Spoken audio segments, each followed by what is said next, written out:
Come on, it's warming up. It's warming up. Okay, I believe that we're feeding out to the folks. Let us know out there, folks, if you are receiving this message loud and clear. This is the Who Moved My Freedom podcast. I'm Hank Strange. I want to make sure that I point everyone in the direction of hankstrange.com. We are actually doing some work on hankstrange.com, so in a couple of weeks here, we're going to get a new badassery hankstrange.com coming in your direction. But go there, sign up for the email list, so that when we do that, we can let you guys know. As well as look around for Lola's deals. We've got a part of it called Stranger Holics, and that will take you to all our alternate platforms if you're looking for all our videos.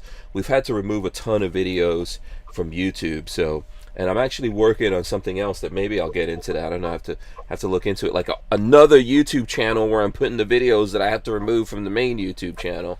So check that out, and I appreciate everyone doing it out there. Big shout out to Franklin Armory. We appreciate you guys for supporting us here.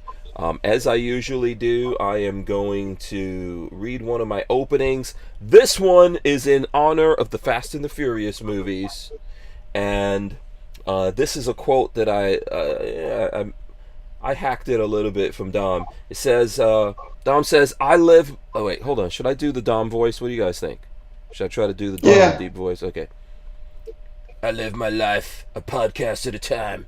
Nothing else matters. Not the mortgage, not the van, not my team, all their bullshit. For those 2 hours or more, I'm free. Because it's the Who Moved My Freedom podcast. And we're going to space in a Fiero, bitches. That's from F9. If anyone, I don't know if anyone's seen F9. All right. I don't know if anyone got that or not, but hey, I'm trying to kick this off. All right, let's do this. Let's smash the open and get into this. Welcome back to the Hank Strange All right, guys, situation. make sure you hit that Lifestyles subscribe of button, locked and loaded. hit the thumbs ups, ring the bell so you can be notified when we go live. Here's the bell. The bells of freedom ringing right there. We are live. This is the Who Moved My Freedom podcast. This is episode 785 of said podcast. And our guests tonight are Eugene Griffen of WHAMMY'S on Facebook. There he goes. Eugene is back in the building. What's going on, man? Nothing much. All right. Same old. Glad to have you here. Glad to have you here. As well as Gorillas&Guns. This guy. Money, money, money, money. Money. No one even gave us money, but we're going to play it just because the man is here. You know. The man with the golden voice. Yes.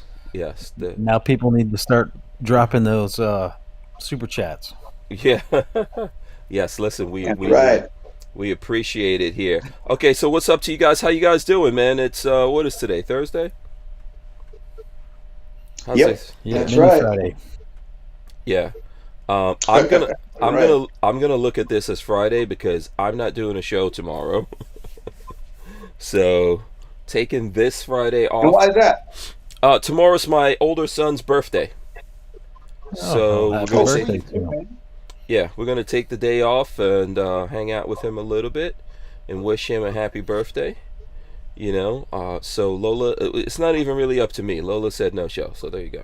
Just got to live with that. Got to deal with it.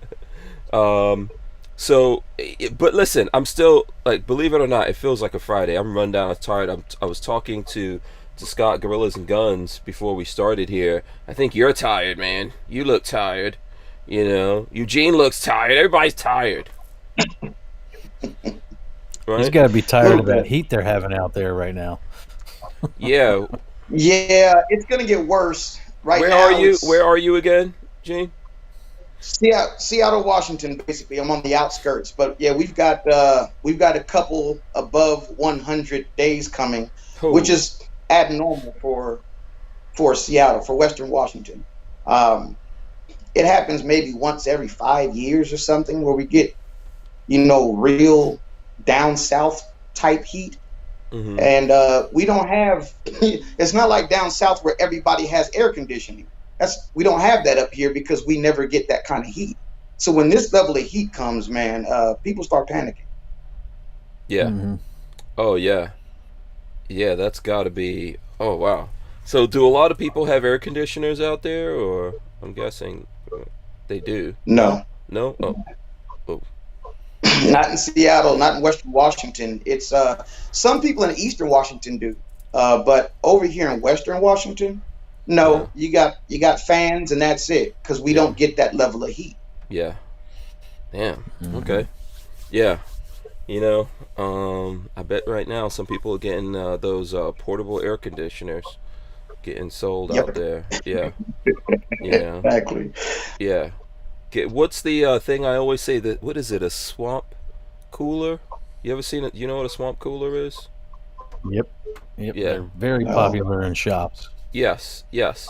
So let me do. Okay, hold on. Optimus Vader gave us some money here, so let's do this. Money, money, money, money, money. All right, thanks. Optimus Vader says, use it wisely, buy a F-15 or a nuclear bomber. You put a bomb in there. Yeah, I totally, yes. You know what? We need, obviously, according to Biden, if we want to go to war against him, we're going to need F-15s and nuclear bombs. So, Right. Right. if you want to be a patriot, you're going to have to get those. And yes, I'm down. If I had the money, I'll get it. I'll have two. If I can find it, I'll show you something good because apparently they got them on sale at Palmetto State Armory right now. Oh boy. Oh boy.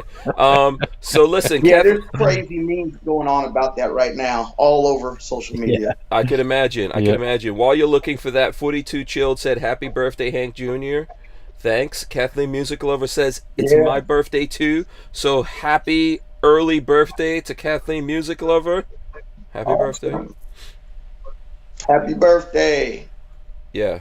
Oh, she says she's in Western Washington, no air conditioning. Oh wow. You Told you. you need to get the dudes in your life to fan you. Get some of those palm leaves. That's right. Yeah, let them fan you out. She says, "I'm sure air conditioners are sold out." Yeah. So there you go. What 42 Chilled says, Biden does not know we own all that stuff and not him. We control it. I don't think he does know that, and I think there's a lot of people who don't know that. But good point. All right, let's see. What are you trying to show us here?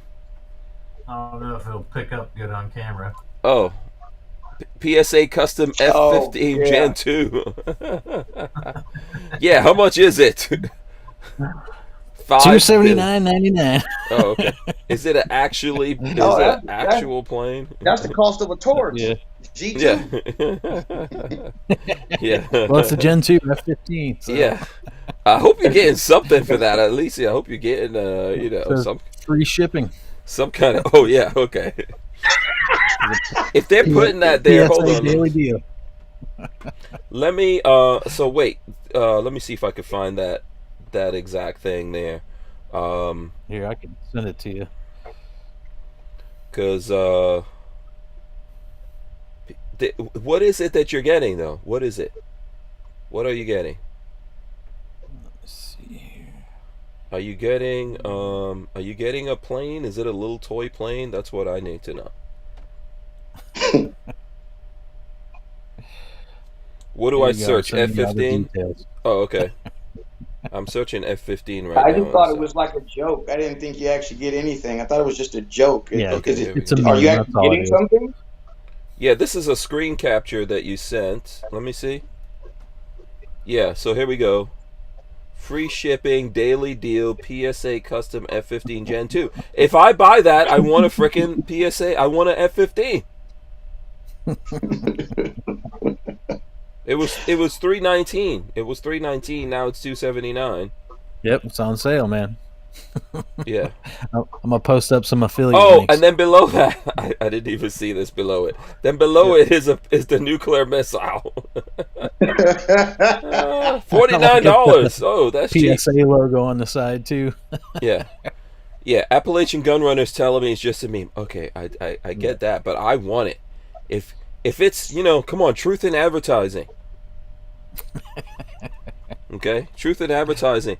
I will call up PSA right now and be like, listen, I paid my money. I want an F-15. That's right. When is it getting here? You know? Yeah, Yeah, but for that's that crazy. price, man, you can afford at least 4 of those nukes. Yeah. Yeah, I mean, It's so good for interesting everybody. how these people are not thinking this all the way through. You Mhm. know, and you're the president of the United States, and you're not thinking this all the way through. We would need F-15s and this, that, and the other, and uh, look at the war we're in. Mhm. Like, look at almost any war we've ever had. Like, Yeah, I mean, like the main stuff is on the ground. yeah, It's but he's fought with small arms by people. right, right. Yeah, but he's making the point that he's making our point for us. He's like, Right. "Fuck you guys." Yeah, First of all, he's saying, "You know what? Yeah, we're the Second Amendment doesn't give you the right to have guns. You can't have whatever guns you want." Well, I guess he's misreading the "shall not be infringed." Right. He right. butchered the Tree of Liberty, right? He messed that up. Then he's like, "Yeah, if you want to come at us, you're gonna have to come with F-15s and nuclear bombs." So It's making the point. We need all the guns Mhm. that we could possibly have. You know? Yeah, The basically, I'm taking that as a threat because the way he stated it is, for all of you gun owners out there who think you can fight a tyrannous government, you Mhm. would have to have F-15s and nuclear bombs to fight the government. So basically, he's threatening us, and he's saying that he's a tyrant, and our government is now tyrannical. Yeah, I'm trying to find. Let me Right. see if I can That's find right. his exact quote. Go ahead. Go ahead. He's clearly saying in his mind, there's nothing you can do. You can't beat us. We're the government. Mhm. Go ahead and try with your little AR-15s. We'll destroy you. Like you said, that's a threat. He's actually saying that. Mhm. Yeah, Right. I'm trying to find the exact speech of what he says. Okay. And Well, not only that, now they got the thing out there where they're trying to deem like people with right-leaning ideology as radical domestic terrorists, and with that, they're gonna try to take those people's gun rights away from them just for posting up maybe a meme or saying that you're against the government, because you don't believe that they have the power or in control that they have, or suppose mhm. or think they have, so they're going to deem you a domestic terrorist for that and take your gun rights away from you. Yeah, so Appalachian Gunrunner says Biden said the Tree of Liberty isn't watered by the blood of patriots, but Thomas Jefferson said the Tree of Liberty needs to be refreshed from time to time with the blood of patriots and tyrants. So this is Right. let me see if this is some of it. I couldn't find exactly the whole speech yet, but he says this is from Yahoo News. Biden also said there had always been limits on what kind of weapons people could legally own. This is a quote. The Second Amendment from the day it was passed limited the type of people who could own a gun and what type of weapon you could own. You couldn't buy a cannon. Oh, it limited the type of people. I don't know. Right? Is Right? that's We're not that's not skipping over that. yeah, that's not in the Second Amendment, but okay. And then he says, Right. but he realized he messed it all up, right? So he goes, the point is, there's always been the ability to rationally limit the type of weapon that can be owned and who could own it. And then somewhere in here, they're not giving me that exact quote, but at the top they say Biden mocked gun rights advocate who say they need assault weapons to fight the government. Quote, you need F-15s and maybe some nuclear weapons. Yes. Yeah, we do. We do, obviously. It's the truth. Yeah. There's But so much and that that's goes into that. Like, Mm-hmm. gosh, man, Mm-hmm. doesn't have a freaking clue. First of all, somewhere around half of the people that are in the military Mm-hmm. are going to stand with the people. At least right. mm-hmm. are going to stand with the people. Yeah, at And least if they're half. smart, I agree with you. Yeah. exactly. And if they're smart, they'll have this equipment, pretend they're on that side, then turn it around and bring it this way. If that's what you want to get to, like you got to think this through a little bit further than this simple-minded bullshit. Simple-minded BS is coming out of his mouth. Mm-hmm. You know, it's silly. But again, even outside of all of that, no, wars are won on the ground with men. That's the honest truth. Oh, for real? Yeah. I mean, I agree with you on that. I think that's true. Unless they're gonna bomb us, unless they're gonna like cut off their nose to spite their face, and bomb the whole country. You know, they would do that. You know, and here's the thing: he's right about one thing. It is limited, but he's got it wrong as who is limited by the Second Amendment. It's not the people; it's the government that's limited, because they are limited on infringing upon our rights to keep and bear arms. Yeah, when I saw that, I was like, man, this guy just gave people a rallying cry. And yes, I want all the weapons I could possibly have. Yeah, because I got to fight idiots like him. He's making exactly the point. There's people who like, hey, I'm the government. I control all this. You really want to fight me? You're gonna have to, get F-15s and nuclear weapons to come fight us. Okay, fine. Let's do it then. You're gonna see another big surge in gun sales now, I bet. It's so crazy, man. Oh yeah. Yeah.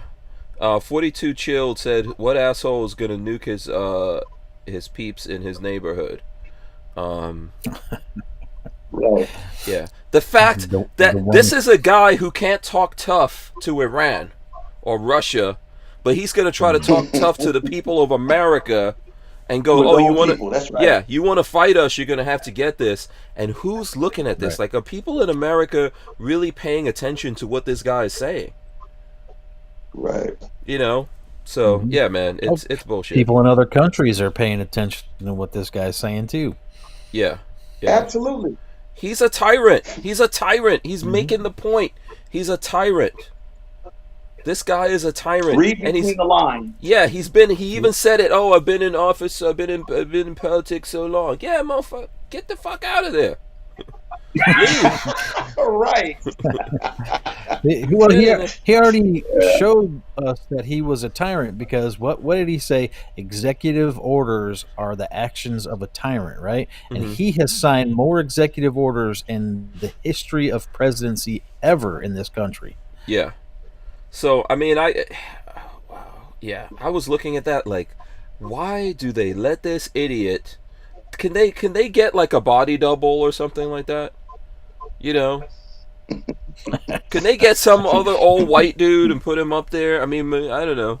Most people probably there's wouldn't already even conspiracy theories out there about that. Oh, you think it's not really him? Right, that's not the real Joe Biden from years ago. That it's some clone or whatever now that's in his or like a doppelganger that's in his place, and he's just a puppet to like the Illuminati or whatever. Yeah. Kathy Music Lover says Biden is a sock puppet being controlled. Yeah, definitely. He's just so crazy, man. I don't know. I don't want to keep talking about him. Okay, all right. Let's try to like woosah. Ooh, goose fraba. Wait, is that copyright? Oh wait. Oh, Gene's doing the ears. Oh well, okay. Yeah, I can't get to my ears. That's your. It's wait. Oh yeah, that's what. You know what? That is what Martin Lawrence was doing, right? He was like, oh yeah. Oh my god. Yeah. Now, Hank, what happened to our finger things in the beginning? How come we didn't go do that? The jazz hands. Oh man, yeah, we messed up. We didn't do jazz hands. That's why we're so mad. This is what happens when they take our nuclear weapons away. Right. Can you imagine? Do some slightly delayed jazz hands. Yeah. Can you imagine Joe Biden trying to pull me over in my F-15? I'm gonna drop bombs. Yeah.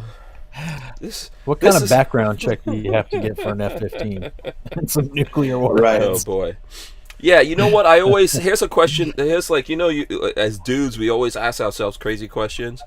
If you had superpowers, right? If you had superpowers, are you going to use your superpowers for good, bad, or do you want to be left alone?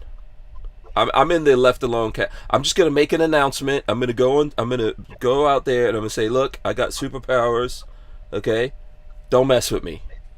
If you don't mess with me, it's all good. Yeah. You know. I don't know. I'm gonna be honest here. Mm-hmm. If I had superpowers, Mm-hmm. I wouldn't tell anyone that I have it. I'd keep it a secret as best I could, and I would use it for good. I'd have to be very careful. That's a slippery slope, but where I seem fit, I would. Okay, what's going to be your superhero name? What's going to be your superhero name, Eugene? Come on. My superhero name? Yes, we got to know this too. Something with whammy. Whammy something. Whammy Man? Whammy Man. There we go. Something like that. Yeah. something like that. No, but my all you hear is superpower would be whammy every time he Yeah. hits you. Whammylicious. Whammylicious. What? Wait, isn't that from Boondocks? What's the name of the dude in the Boondocks? It was something licious. Oh man, someone's gonna. I don't know. What was the name of the guy? Is it Funkalicious or there was something licious in the Boondocks? Hold on, now I'm gonna look it up. Okay, so you're gonna. So let's get this from Scott. Okay, Gorillas and Guns. Well, I mean, I kind of already know, but go ahead. What would you do with your? First of all, tell us what would you do. Would you be good, bad, or neutral? In someone said big whammy, big whammy from Thankus Lupus the Salty, big whammy. Big whammy. All right, I'm with that. Yeah. I might be bad in a good way, I guess, maybe, or good in a bad way. I don't know how you would really put that, because I would just like Venom. like he said, I would keep it secret. I'd keep myself secret. I wouldn't let anybody know, and I'd definitely be in disguise. But I would clean up the trash, just secretly do it, and everybody would be wondering what's happening. And then once it's all done and everything's cleaned up, and I'd just go away and be left alone. Oh man, you guys! I think that. Yeah, I think that. I don't know. You guys are gonna be secret. That's old school. No one's. You're gonna have superpowers and be secret about it. You're gonna have a normal identity. You go. That's like. Come on now. Already, I really do have superpowers already. And I'm already kind of using these superpowers. So. Okay. See, my thing is keep secret, because you know how people get, right? People know you have something that they want. They come like this, gimme, gimme, gimme, gimme, gimme. And you'll never be left alone. So if people don't know that you have those superpowers, you could be left alone. My concern is Joe Biden. See, if Joe Biden knows I have these superpowers, he's going to come after me because I have the ability to fight tyranny. I'm So can't let the government know. I'm still trying to look up what the name is. It was something licious. What was the name of this freaking rapper that was in the Boondocks? Okay, someone will tell me. Listen, I'm not being secret with none of my stuff. No way. That's like you guys saying that you would have a F-15 and you wouldn't make YouTube videos about it. You two bastards are gonna be the first people out there making yo, son, it's my F-15, yo. This is how we break it down and clean it. Here's my nuclear missiles that I put on the wings when I go flying. Yeah. This is the oil you have to. What is going on with my camera? Come on, my camera is messing up right now. Yeah, there's no way I'm making videos every day. I'm vlogging from my F-15. Going selfie mode. There's no way. If up in the air flying selfies. Yeah, I'm telling you. Speaking of such, did you guys ever see the TV show called Superhumans that Stan Lee did? Superhumans. Yeah, it's a TV show that Stan Lee had going. It was an amazing show. They actually had what's that guy's name? Bob Munden, the fastest draw guy. He shoots. It was live action. It was live action. Oh, you're talking about it was real people with superpowers. Right. It was real people. It was real people, and it was called Stan Lee's Superhumans. There was a guy on there who he could hold on to a electric wire and he wouldn't die. And they tested it, like, because it's hard to believe, and they put, they hooked him up and they shocked him, and he's permanently grounded or something. I don't know. Like they turned it up to where it would kill any man, and he survived it. And they were like, "What do you feel right now?" And he's like, "I feel." I can't remember. He said something weird, but then he said, "My eyes, I can't see anything. It's just light." And he gave an explanation. He told how he even figured this out. His mom died when he was like 6, and he wanted to kill himself. And he climbed up a pole and grabbed onto the wire, but he didn't die. Yeah. Okay. Okay. Wow, crazy. I'm gonna have to look that up. Check Your Six says Gangstalicious. Gangstalicious. There you go. Ba-boom. Is that what it was? Okay. Gangstalicious. And then John Crump gave us some money. So money. all right. So here's John. See, John Crump. He's being for real. He's not like you guys. John Crump says, if I had superpowers, you better get used to saying, what is it? He says, you better get used to saying, all hail Emperor Crump. There you go. Boom. See? That's what I'm talking. Like, you guys acting like you're gonna have superpowers. You just like, no, I'm just gonna put on a little suit, pretend I'm a, reporter, mild-mannered reporter. I don't want anyone to know who I am. No. I wouldn't put on a suit. I'd just disappear from existence. The Xavier way. Like, that's how I picture myself. Like, I wouldn't want to be in a wheelchair, of course, but the mind thing, like, that would be my superpower. And yeah, I try to keep it. I'm giving you, I don't know what my superpowers would be, but if I have true superpowers, like if I have super strength, the basics, if I've got super strength, invulnerability, and I could fly, I'm telling the government to leave me the fuck alone. I'm not paying taxes. Okay. Yeah. I'm not registering my cars or nothing like that. I'm not playing those games. I'm just gonna go, look, I have superpowers. Leave me and my people alone and you'll be fine. You know what I'm saying? They mess with me, getting crushed. That's it.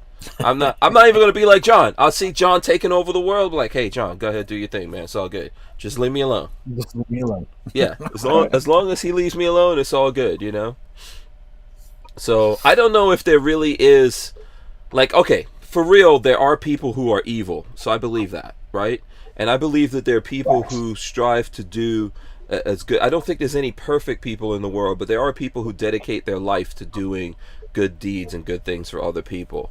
But like good guys and bad guys, that's all crazy. And then I'm not like when you look at what is it? What the Avengers and stuff like that, where they're like bowing down to some stupid ass accords. No, don't make no accords with me, man.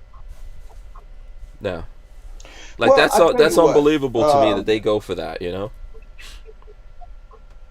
The reason I brought that show up because there's a lot of people on there. Like I said, the Bob Munden, the guy who was the fastest draw that ever lived, he was on there. And it was called Superhumans. It was called Stan Lee's Superhumans. Superhumans. And so anyway, Stan Lee's whole thing was he believes there really are superhumans out there. And then if you kind of just like there it goes, try to bring it down to reality a little bit, we all do kind of have our own superpowers, man. And like Hank, you've got a superpower and you're using it for good right now. Oh, really? Right? What's my? You are like that. That's you're using your strengths. You're using them for good to what you believe is good, right? There may be some people that disagree with you, but you're. This is all comedy. This is all comedy. No, I mean honestly, I'm trying to. That if I have a superpower, I'm trying to make the gun guys laugh and have a good time and forget about the fact that we're so miserable that like the president of the United States could get up in front of a microphone and say, you know what, fuck you guys. You think some guns are gonna help you fight us? We got F-15s and nuclear bombs, bitches. That's Right. what he said. That's what he Right. said. That's some depressing shit. If you let that get to you, that someone could do some stupid shit like that. Yeah. You know, if you See, really I feel- think about that, that's fucked up. We don't have to take that and bend it and twist it or stretch it anywhere. What he said is really a fucked up thing for a president of United States of America. yeah. It's probably the most fucked up thing I've ever heard a president of America say to people. That's some that's you don't like have to, some like, let them that- eat cake type of bullshit. Right. Yeah, you don't have, like you said, you don't have to twist and turn it. You don't have to add nothing to. No, what he said flat out is some. It's kind of scary. Like, Yeah. you got to take that serious. He's literally saying, "I'm big and bad, and you can't do shit. can't do anything about I don't it." care Yeah. how many guns you have. Right. He's threatening the people. He's threatening the people. These Right. are the same people who are mad because a couple of people in America who come from lots of different walks of life. It's not us. It's not us. There were no. What kind of guns did they find up in that thing in the Capitol? How many guns None. did they find up there? Right. So it wasn't gun, No. and even if they did, I don't think those are gun people. If there was anyone there who Right. had any level of like intent, okay, and actual guns and knew what to do with it, that would have been a completely different scenario. And that Absolutely. what happened there represents the spectrum of people in America. Okay, that wasn't just conservatives. That wasn't just Trump nuts or whatever they want to say. Right? That was a whole bunch of different people. They weren't really even trying to do anything. The Capitol Police opened up the building and let people in there, and all kinds of other crazy shit happened. And these guys are mad about that. And then for the whole year before that, the politicians, people like him, were letting cities burn, let people who own businesses get dragged out of their businesses, letting those businesses get burned down in front of them, letting people get beat up, killed, all kinds of shit, right? And they had nothing to say. And now he's mad because, you know, they're not getting the kind of movement that they want out of Congress to put gun control on us. And they're like, yeah, what you know, if you think you're going to fight us, you're going to need F-15s and nuclear bombs. Yeah, okay. That, to me, that's like, okay, you're right. That's what we need. Yep. The gun stuff is small shit, but it's a slap in the face. That's Biden slapping people in the face. I'm telling you, man. That's more of a serious thing than a lot of people, I think, realize in America. Right. And then they're trying to, you know, circumvent creating laws by using the ATF to create all these rules and regulations. So that way they don't have to go through Congress and they don't have to make sure these laws pass. They can just have the ATF make the rules and regulations and then go out and arrest people and take their guns from them. And what's the ATF going to come after people with? Guns. Yeah, Right. but probably and They're not coming at us with nuclear a- bombs. They're not coming at us with F-15s. they're gonna Right. come. They're gonna come at people with attack helicopters, with AMRAPs. Okay, whatever it is they all you need gotta to do is make sure militarize. you have a 50 cal to shoot them out of the sky. There you Oh go. boy, I guarantee you the ATF probably has the most 50 cals. Oh yeah. Okay, they probably And have then the to most. your point, Hank, I believe it was you about 5 minutes ago. We're talking about, you know, having these bombs and who would drop a bomb like in their own area. That happened in Philadelphia, didn't it? Didn't they drop a bomb and like clear a block or something like that with a bomb? Yeah. That was Yeah. Philly, right? They were Was that Philly? firebombing. Yeah. Yeah, the I know whole area. I know they bombed Black Wall Street. Also, there are people that bomb Black Wall Oh, Street. yeah. There's Yeah, absolutely. that kind of thing from Joe Biden, man. That's why people like Joe Biden is a joke, but I think it's a scary joke. Very. I agree. Yeah, you know. And when I hear stuff like that, I'm like, wow, this is. I can't believe it. And America just sits back and takes that. No one in America, no one says this is crazy. A president cannot actually threaten American citizens. You're going to let people come into America however they want to. People can come over the border, do whatever they want to do. Okay? You're going to let other countries push America around and do all kinds of shit. And then you're going to tell law-abiding citizens in America, Forget your Second Amendment or your Constitution. That's bullshit. If you want to fight back against us, Right. you're gonna need F-15s and nuclear bombs to fight back against us. Mm-hmm. It's insane, man. Yeah, it's really something to think about. It sounds like a joke. It sounds crazy, but this has been one long joke. We've been living for a long time. For more than a decade, Yeah. we've been living batshit crazy ass jokes here. Mm-hmm. And Yeah. they've kind of got their little what would you call it, like a bastard army growing, because now there's reports of Antifa and BLM saying that they're going to burn people's houses down who fly American flags outside their houses. Now, they're not being labeled domestic terrorists, but anybody who's a free thinker and who believes in liberty is a radical domestic terrorist. Yeah. Oh, but wait a minute. Biden said Antifa doesn't exist. It's only an idea. Yeah. Who gave that guy the right I wonder where Antifa is going to start that nonsense. But look, we already saw. I don't think I talked about this last week, but did you guys see the footage of these people at the Puerto Rican Day Parade, where some guys pulled them out of the car and shot both of them? I think the husband died there, and then Yes, the wife he died. died later. Yep.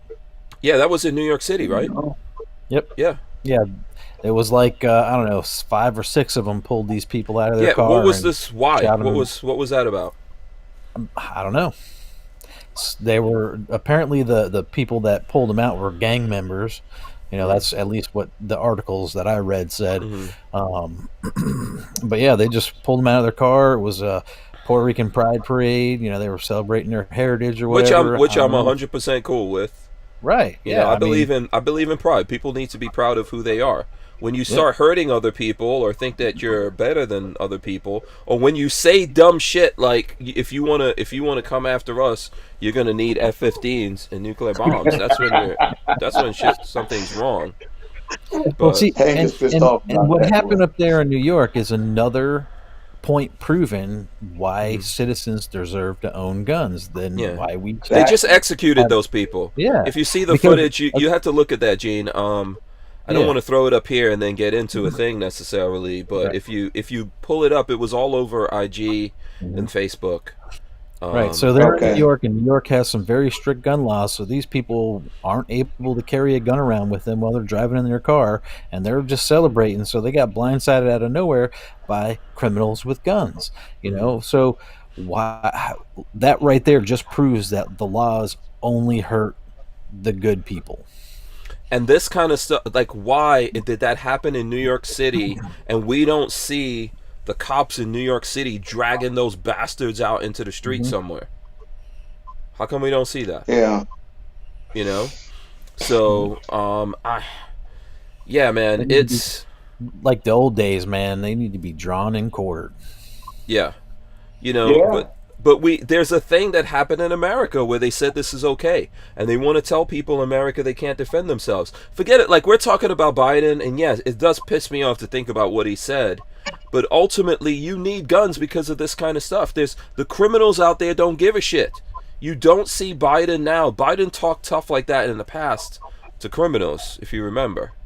He's not talking that shit now. He's not talking about that. So the law-abiding people in America are the ones who are going to suffer here. They've basically made America into like one big escape from New York or escape from LA type of scenario where they have the nuclear bombs and they have the F-15s and all that, and they have us walled in with these criminals, and they're like, yeah, you can't defend yourself. Well, that's bullshit. Right. If you can't defend yourself and people could drag you out in the streets in New York, the people in New York should say, fuck that. Right. That should not be allowed to happen. Here's the thing. They're not. They don't care about that part, right? They don't care about us protecting ourselves. Obviously, they don't care anything about that. Their concern is actually the opposite of what Biden said, and that's partially why he said it. Their concern is if we give them, you know, this power, now, like, they have the power to do something to us. They want us to stay weak so that they continue to feel powerful. Once we start getting power, that scares the shit out of them. They're no longer up here looking down when we have the power to take life the same way they When you do, scare them, it yeah. scares the shit out of them. When they're in Capitol Hill and they think people can run up in there and take that place, they didn't. Nothing came for them, man. There's other third world countries that people come harder for their politicians than that bullshit that we saw on. What was that? Was that January 6th? When was that? Yeah. That was nothing. That is not a thing. That is. I know they thought that was a thing. That wasn't a thing. That was some people running around doing memes. Yeah, that was people doing memes and selfies in Congress, and none of that shit made me mad. I don't care about that. I shouldn't say that. The thing I'm mad about is that they killed that that woman that was in the Air Force. Yeah, the ex-Air Force lady. Yeah, tried to go through the window. Yeah. That's bullshit. Here's the thing: they instantly demonized her too right after that, because they were like, "Oh well, she is has a long rap sheet and all this other stuff, and she's this and she's that and blah blah blah." Who cares? What does that matter? Yeah, but like, this is. I watched the videos of these people breaking into the Capitol, and when they got in there, like, they didn't bum rush the place. Yeah, sure. Nobody set it on fire, really. Come on. Nobody set it on fire, and they were just kind of walking around, looking around like they weren't mad. No one was tearing everything. No one was like, "That's it, let's tear everything down." I'm gonna tell you something. If those people wanted to really do that, those Secret Service bodyguards, security that was in there, they don't have enough bullets. Right. They didn't have enough bullets in there. They didn't have enough body armor. They didn't have enough protection to actually protect those people. There's not a basement strong enough. If those people really wanted to take that place and take it down, then they would have done that. But people in America are not mad enough, and we're living in a state where, like, if Antifa can actually say to people in America that if you're patriotic and you're flying the flag somewhere, we're gonna come burn your house down. And we're just like, that's okay. No, leave me alone and I'll leave you alone. That's the reason why I say if I had superpowers, I would just say, leave me alone and I'll leave you alone. But if you're not going to leave me alone, which tells me that at some point I'm going to die fighting you. Mm-hmm. That's my personal philosophy on that. If you really just don't want to leave me alone and you're going to make my life a living hell, then okay. But I'm not going to go quietly. Yeah. Let me ask you guys a question. Let me ask you a question. A mob mentality can click just like that. Although it wasn't like that when they went in there, could have been a lot worse, like you said. I mean, it was really just selfies and we did it, we're in here type stuff. Mm-hmm. Right. But it's like stupid childish a mob mentality can, like, out of nowhere just happen. At what point? But at what point do they say you cannot come any further, and if you do, we have to use force to stop you? Or do you just let them completely take over the White House? That's their decision to make. Those people who are there can make that decision, and then we deal with that. Like, everyone makes that decision. The people on the ground, if that's what they want to do, I'm not saying that I would do that, right? I'm not saying I would do that. I see Tac Daddy says, wow, go watch the actual footage from that day, not bullshit. My brother is a DC cop. Talk to people that were there. I've spoken to a bunch of people that were there. I wouldn't be there in the first place doing that. But if those people were actually mad and actually wanted to get those guys, that's their decision to make, to go get them. If they're actually scared for their life and they think, okay, these people are coming for us, that's their decision to do whatever it is they're going to do, and then we all deal with it. This is what the world is about. We're either on the slow burn, where we keep hearing shit like what the president said, and we keep going through all these things, and then we watch let's say I take that same scenario and put it to you for the people who watched the police stand back and let their businesses be burned to the ground. What about that? What about the cops standing back and watching people being dragged out of their businesses and beaten, and their stuff being burned down and destroyed? What about that? Yeah, I'll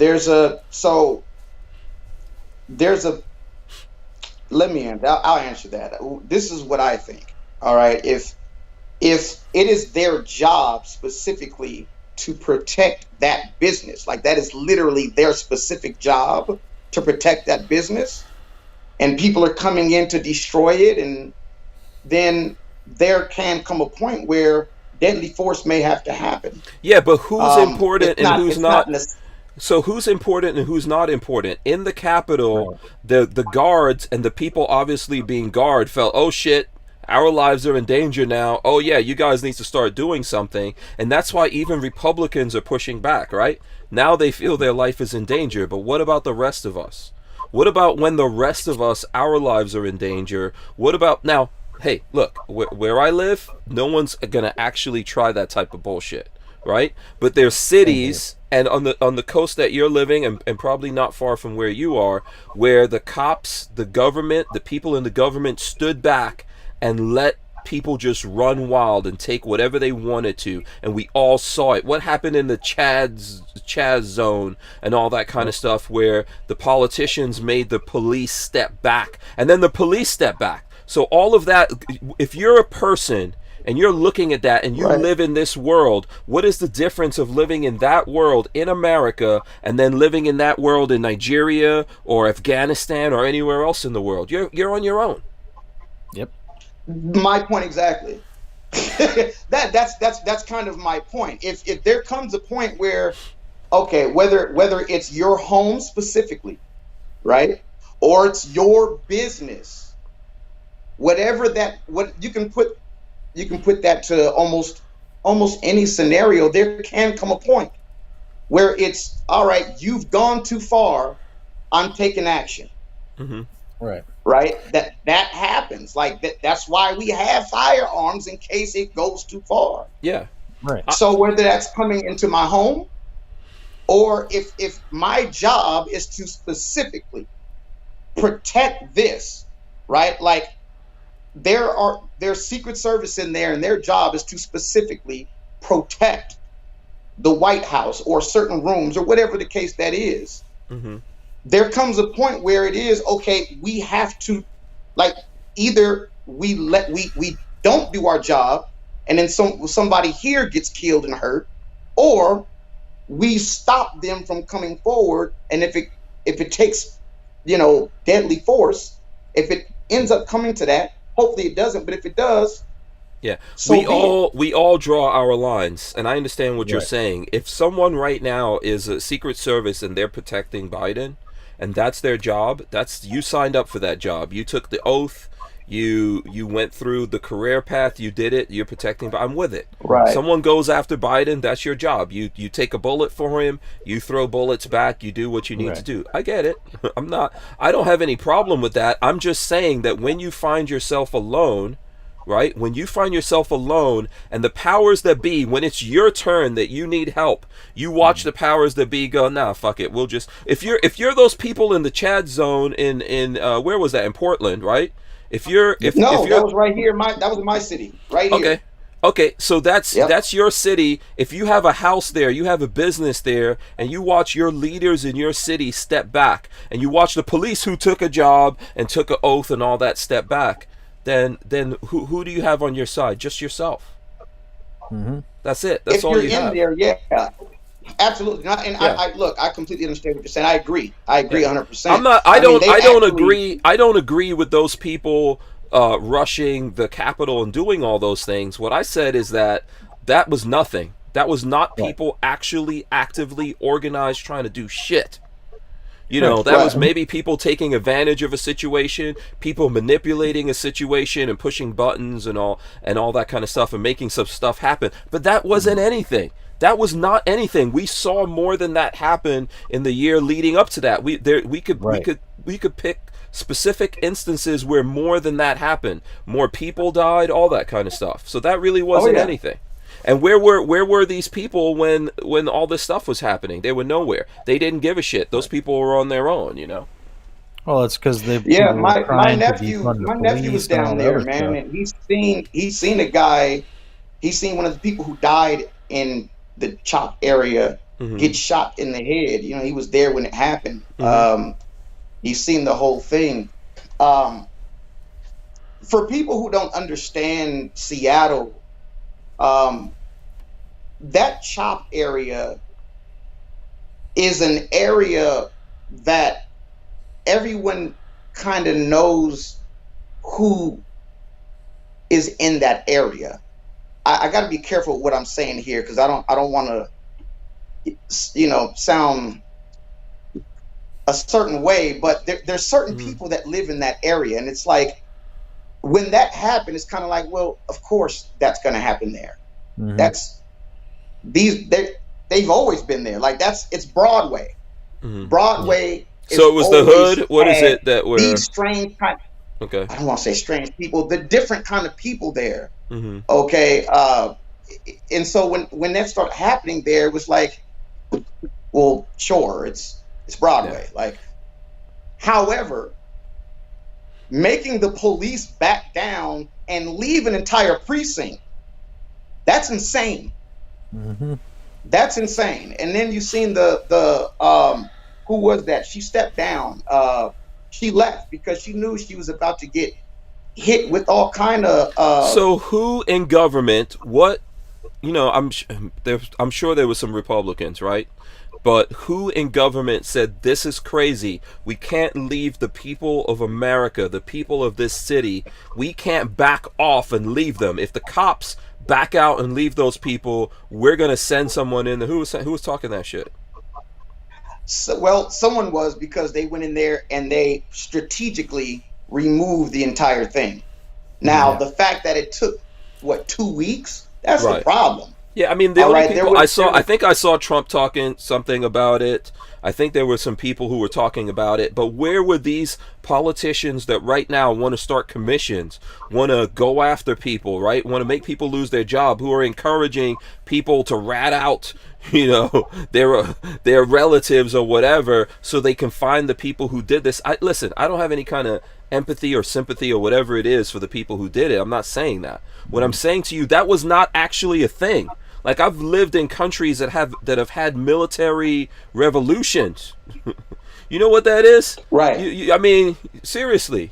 When people get armed, a lot of times it's the military. When they decide to roll up on the leader of a country, and when they find him, they put 2 in the head. That's reality. I've lived in that reality, man. Yeah. Right. Yeah. So the thing is that's not what we had. But why did we have that? Why were those people mad? And why is those people getting mad and doing whatever they're doing? Why was that unequal to people who were out there burning down cities, and other people were like, what the fuck is going on? Why how long are you guys going to stand back and let these cities just burn down and riot every night and let people just do whatever the hell they want to, Here's the thing. It's the same thing. I completely agree with you. 100%. You're right. Here's what when makes I spoke, it what I was saying, what I was actually touching on was more so the girl who got shot. Yeah. Right. Okay. I understand that. That's what I was touching on. Okay. But go. I agree with you 100%. I mean, they're contradicting themselves in action. Mm-hmm. Yeah. Go ahead, Scott. I know you're trying to get a point in here. Sorry. Right. Here's what makes it different. So what happened on January 6th compared to all the nasty stuff that happened all year prior to it is the ideology. Okay, so the ideology behind what happened on the 6th goes against what they want, but not everything that happened before it. So that's what makes it bad. So it's worse for us to want to go against them and their ways than it is to just kind of follow along and spread the fear and burn the shit down. Yeah, listen, I am not by any means a super Trumper. I did vote for Trump. I wear my heart on my sleeve. I put out, like, wherever I'm at, I put it out, right? Mm-hmm. But back when all of that stuff was happening, it was okay for a lot of these politicians, including Republicans, because Trump was in the White House and we were getting ready to start voting in a year, and it was like, okay, yeah, let these people, let's make everyone miserable. The way to make these people not elect this guy for a second time, we can say whatever we want to, this is reality. The way to have people not elect this guy again is to make everyone miserable, no matter what the price is. Right, but that's And the it funny was thing, okay up until the moment where that actually affected them. Like a sword cuts both ways. So that sword that you're trying to use to cut down your enemy can cut you. It could draw blood from you as well. And then when it draws blood from you, now you're mad, right? But it was cutting everyone else. Not able to put their foot in the other person's shoes. Yeah. Yeah. You know, I think that sorry, this is like I don't know why my camera's tripping. Maybe I'm moving too much today. But you know, this is like, if you see this, if you're a person, if you're looking at this, not us, right? Like, we're gun guys. We understand somewhat, right? We're not, I don't think any of us here is like super tactical, you know. I don't know, Gene, were you in the military? No, I wasn't in the military. I was just born into lifestyle. Yeah, so we understand it, but we're not military guys or law enforcement guys or anything like that. But you know, when you look at this stuff and you think, wow, this is the reality of what happened in a country, it should tell people that you're on your own. You're on your own. Absolutely. Right. And I think a lot of people did get that. I think a lot of people felt that. And I believe the proof in that is the gun sales. Yep. They went big time. Like, we broke every record that's ever been made when it comes to gun sales, ammo sales, all that. This has never happened before. Now we've had it to where, you know, lots of guns were being sold a certain time because political reasons, but it's never ever gotten to this level. Not this bad. So because we're in the apocalypse, and everyone is like, if you're in the apocalypse, you need to have guns and ammo. Yep. Right. And so all these people, look, I had people who literally were arguing with me multiple times. What do you need a gun for? What do you need all those guns for? Why do you have that many? Blah, blah, blah. Those exact same people called my phone. At least 5, I can like off the top of my head. Yeah. All right. Where they called me and, hey man, I need a gun. I know you know this stuff. Where do I go? What do I do? What kind of gun do I get? Wait a minute. I thought we weren't supposed to. What are you doing? You know, and so it's knocking on your door right now. They know it's real. They feel it. They understand. A lot of people understand they're on their own, and that's why they all went out there to buy all these guns. You know, but there's still people that live in denial. They live in a completely different reality, man. Because that's the reality they want. They want the world to be a certain way, and so they pretend it is, rather than letting reality be what reality is. Right. Yeah. What is reality? I'm going to start with Scott. What is reality? What, like, when you see it, what is it? Because I think it's perspective, right? Everyone has a different reality. Everybody has a different perspective on stuff. But, you know, just like Eugene said, I mean, the reality is you really are on your own. You know, the cops aren't going to be out there to protect you. The government's not going to be out there to protect you. You're the only one that can protect yourself and your family, you know. There was a ruling back, I think it was in the 80s, late 80s maybe, where, you know, the court said that the police job was not to protect and serve, that it was to basically just collect revenue for the state through traffic tickets and fines and things of that nature. Yep, so I remember that. On those rare instances where they do some protecting, that's that police officer going above and beyond his call of duty because he believes that that's his job. And if more people were like that and believe that their job was to protect, then we wouldn't have a lot of these problems that we have today. Because a lot of people would be banding together more so than trying to be divisive and stay apart. You know what I mean?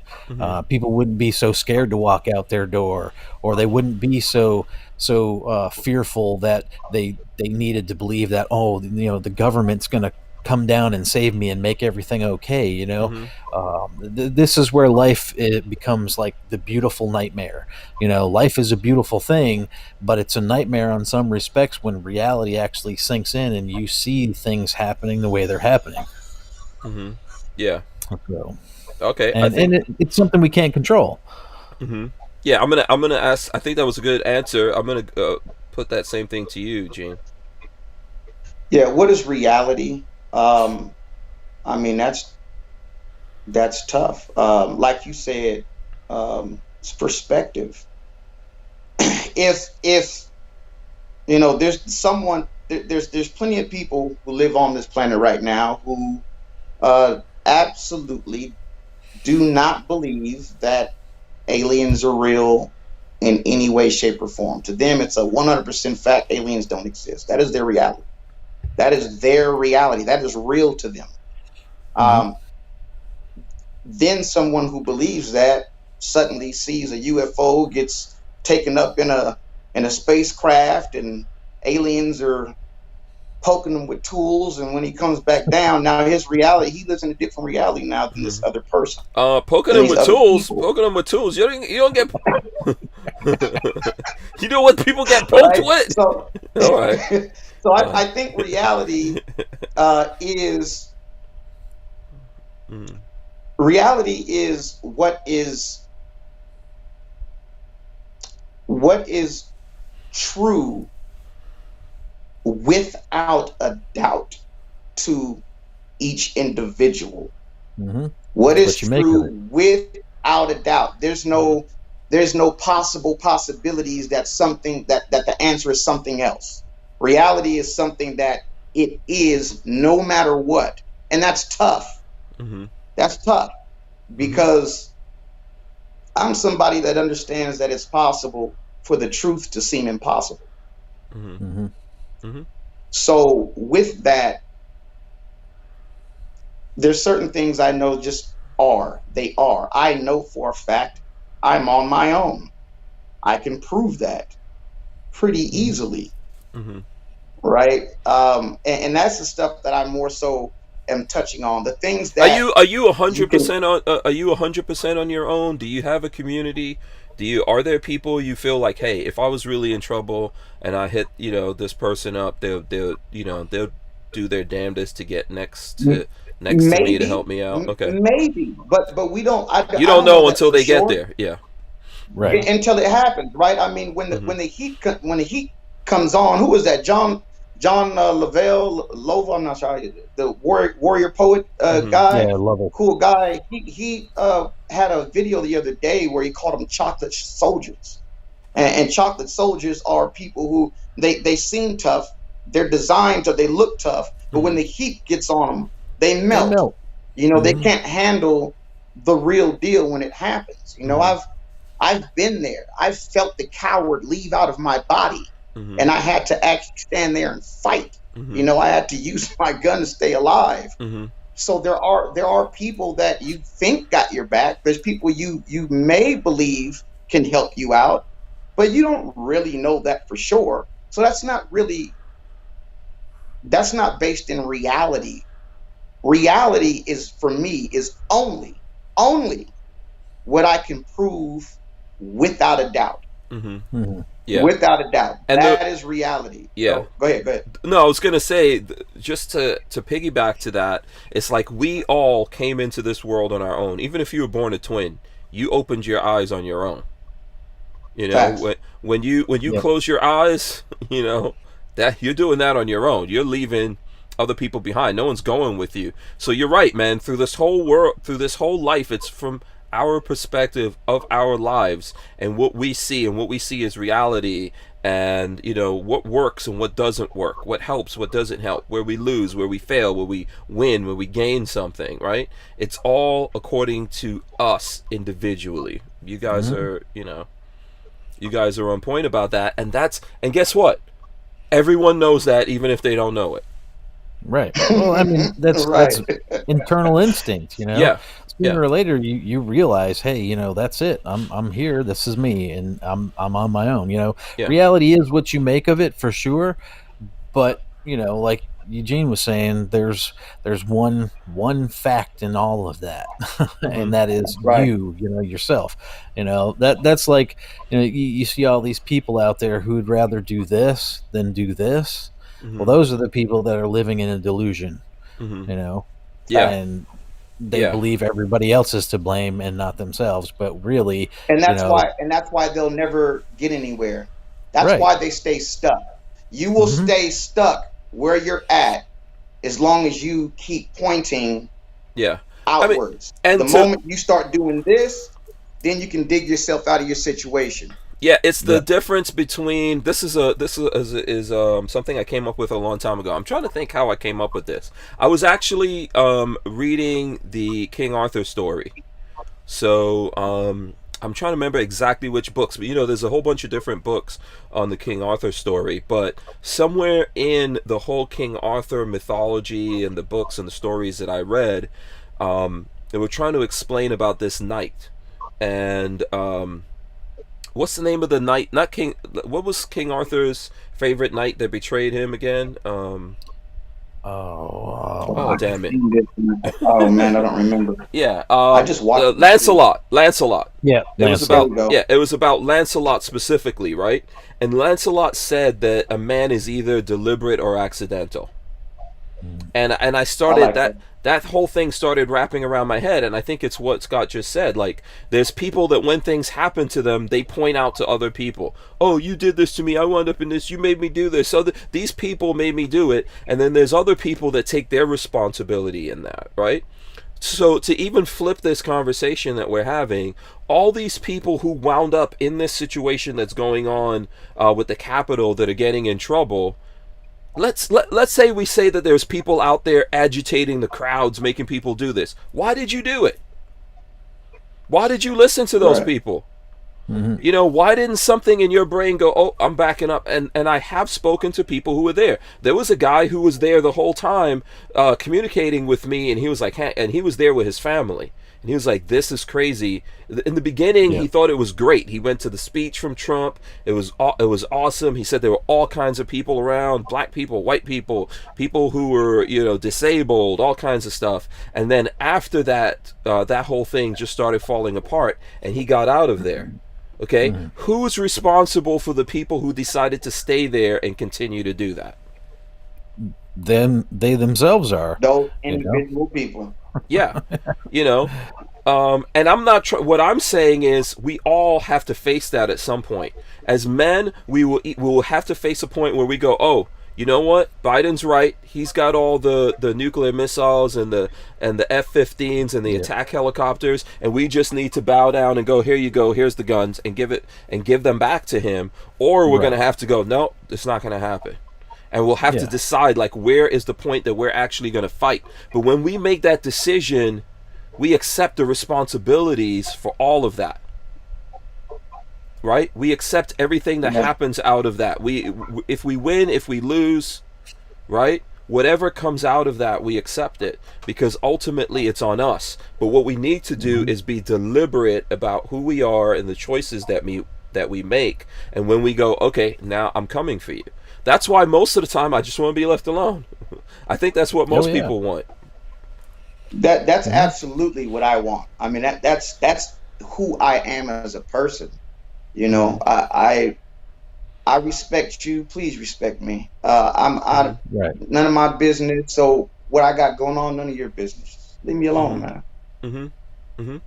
That's what we're supposed to give to each other. The respect to leave each other alone. Sorry, Scott. Go ahead. Definitely. Like, people always like to ask, okay, and I've heard this from some people, like, I just want to be left alone, and why should I fight? That's, some people like to look at, okay, so if you're fighting for your rights, you're just licking boots. Okay, I don't get that. That is not a theory of mine. I think you're right. There are people. Yeah, there are people who have that crazy thought, though. Yeah, freedom is not free. And you have to fight and work for freedom, right? So just like freedom, being left alone, you have to fight and work to be left alone. You have to fight to make it right, so that way, once you're done fighting, you can be left alone. Scott. There's no way you're just going to go off and be left alone, because if you do that, then you'll never be left alone, because they will constantly be pushing. So let me ask you a question, Scott. Well, hang on real quick. Let me run this scenario down. Right. So you got to look at it like the bully situation. Okay. So there's a bully that's picking on you at school, right? And he won't stop picking on you until what happens? So you fight back. Yeah, you let him know there's a cost, there's a price.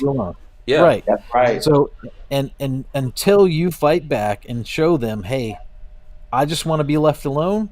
So I'm going to fight back, and I'm going to show you how tough I am, and then finally you're going to leave me alone once you understand. So that's the whole thing, So I look at the government now like a bunch of bullies in the schoolyard, and we're the little nerds getting picked on, but we fight back so that way we can show the bully, hey, we have a voice too, and we can do the same thing you're doing. Yeah, good point. Yeah, go ahead. And most bullies, whether you win or lose, they just don't want to deal with that fight again. Right. And so whether you win or lose or draw, most bullies will leave you alone regardless. If once you fight back, they're like, okay, I'm not dealing with that no more. I'm just going to go ahead and leave him alone. Let me pick somebody that's easier. But I was going to ask you a question. What do you think is the most expensive thing in the world? The most expensive thing in the world? Yeah, it goes to both of you guys. That's my family. That's the most expensive thing. I'm going to say time. I'm going to say it's related to time. Time. I like that's deep. That's deep right there. Time. Yeah. That's time is the one thing. Time is the one. Time is the one thing that we all have equally. And here's what I mean by that. Like, everyone hasn't lived as long as everyone else. Everyone's not going to live as long. But in this time, in any given 24 hours, 24 minutes, or 24 seconds, we all have exactly the same kind of time. It is the best currency that exists on the planet. Yeah, we spend time every day. I agree 100%. To me, and I've always felt this, is that freedom is the most expensive thing in the world. That's my belief. Freedom. I think that's a branch of time too, right? Like how much time are you going to spend fighting for that? How much time are you going to be able to do what you want to do versus your time belongs to someone else and you have to do what they say you have to do, and that's where you lose your freedom, right?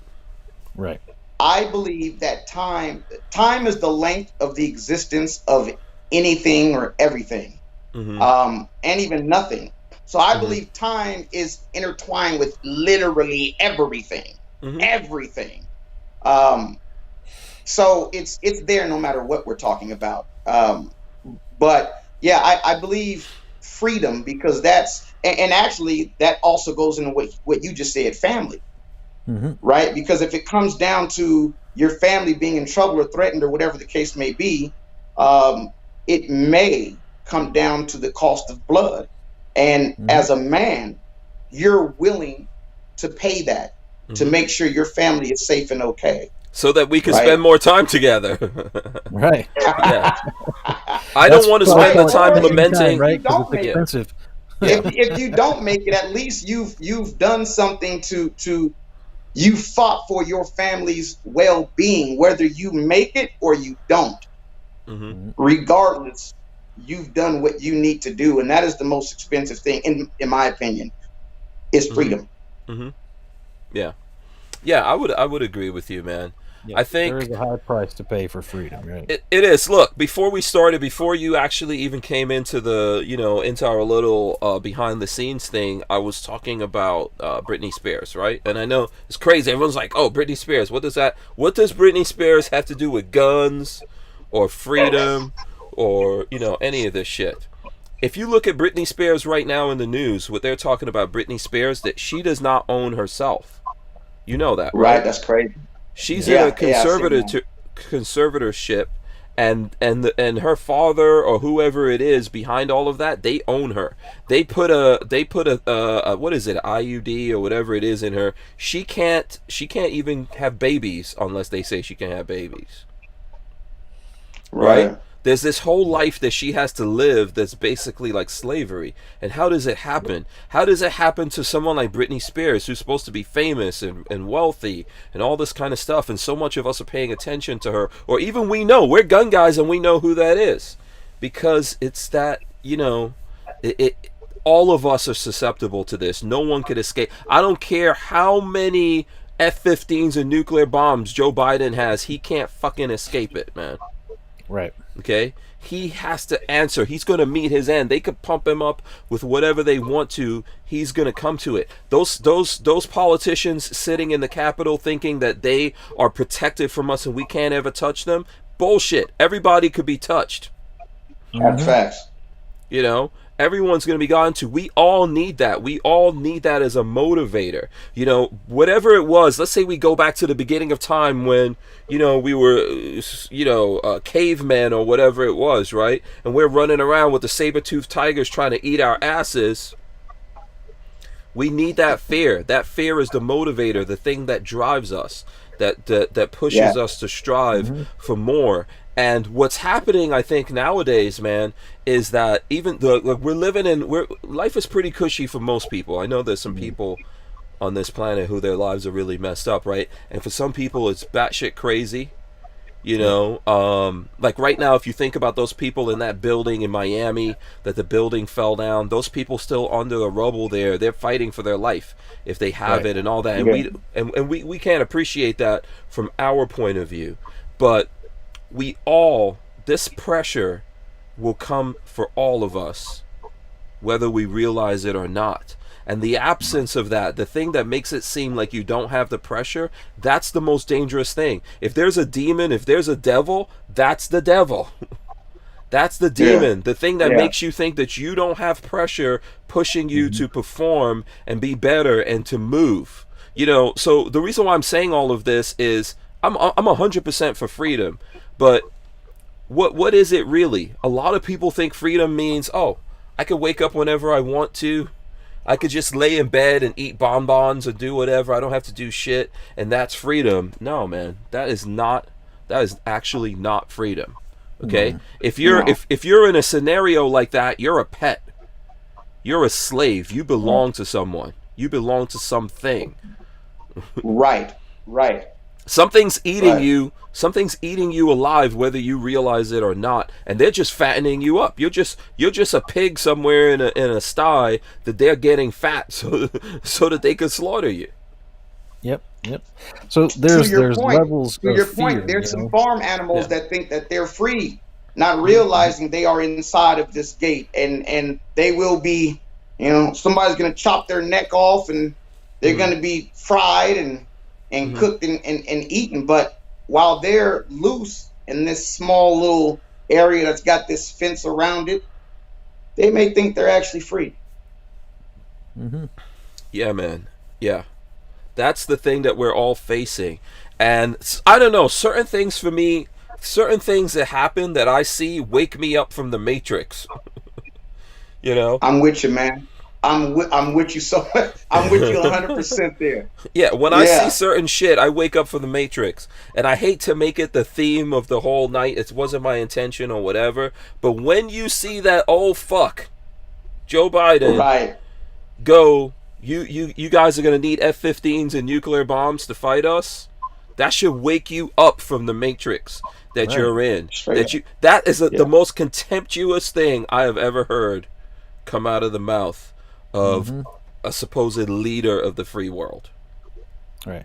Well, okay. The only people that listen to that and don't see it as a threat or anything like that are those people that, you know, that agree, that are way over here, you know, extreme liberalism. They're way over there, and they are the pets. You know, they are enslaved whether they know it or not, but they like it there. They're comfortable. They're comfortable being there, and those are the people that look at it and go, "Yeah, that's right. He's right." They're comfortable being that. Yeah, those are the put me back in the Matrix people, man.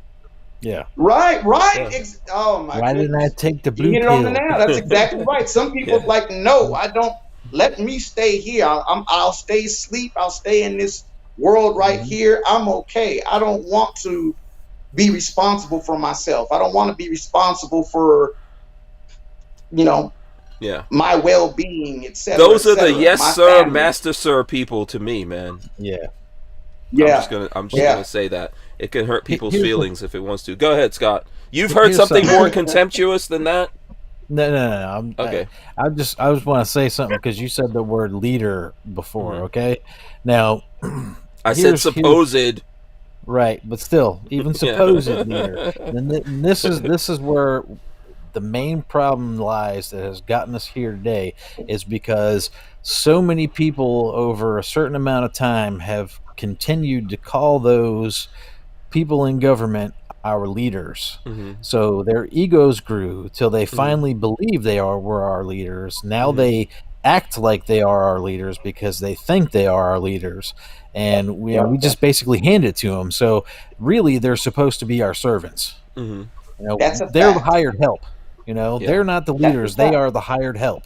Okay, so by people constantly insisting and using that phrase and turning that phrase, oh, they're the leaders, they're the lawmakers, they're the leaders. No, they are the hired help. And if we kept on referring to them as that, they wouldn't act the way they do now.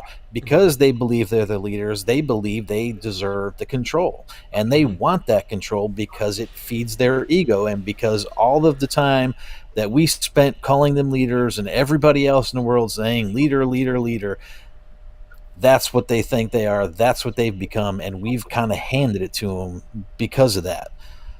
There's not many people. There's not many people in the government that are not extremely narcissistic. There's not many, man. I agree with you 100%, Scott. You're absolutely I think that's right, true. man.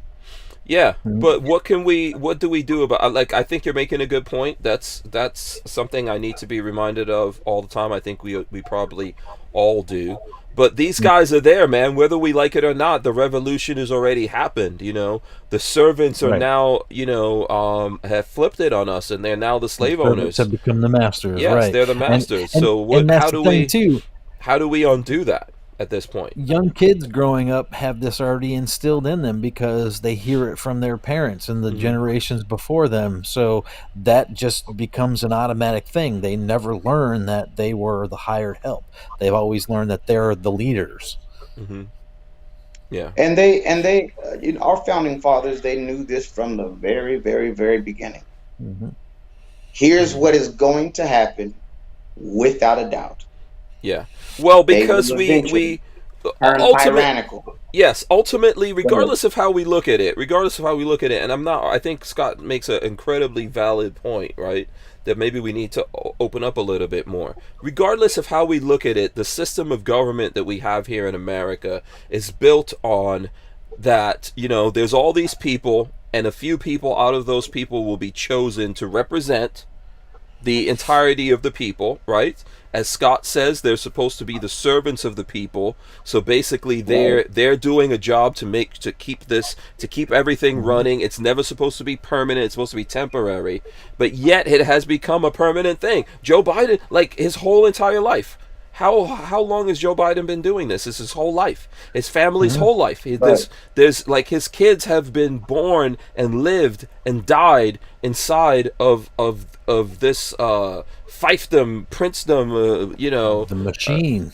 Of this thing that has been created, and they've all benefited from it, man. And they're still doing it and stealing and jacking up things and getting away with stuff. How do we undo that?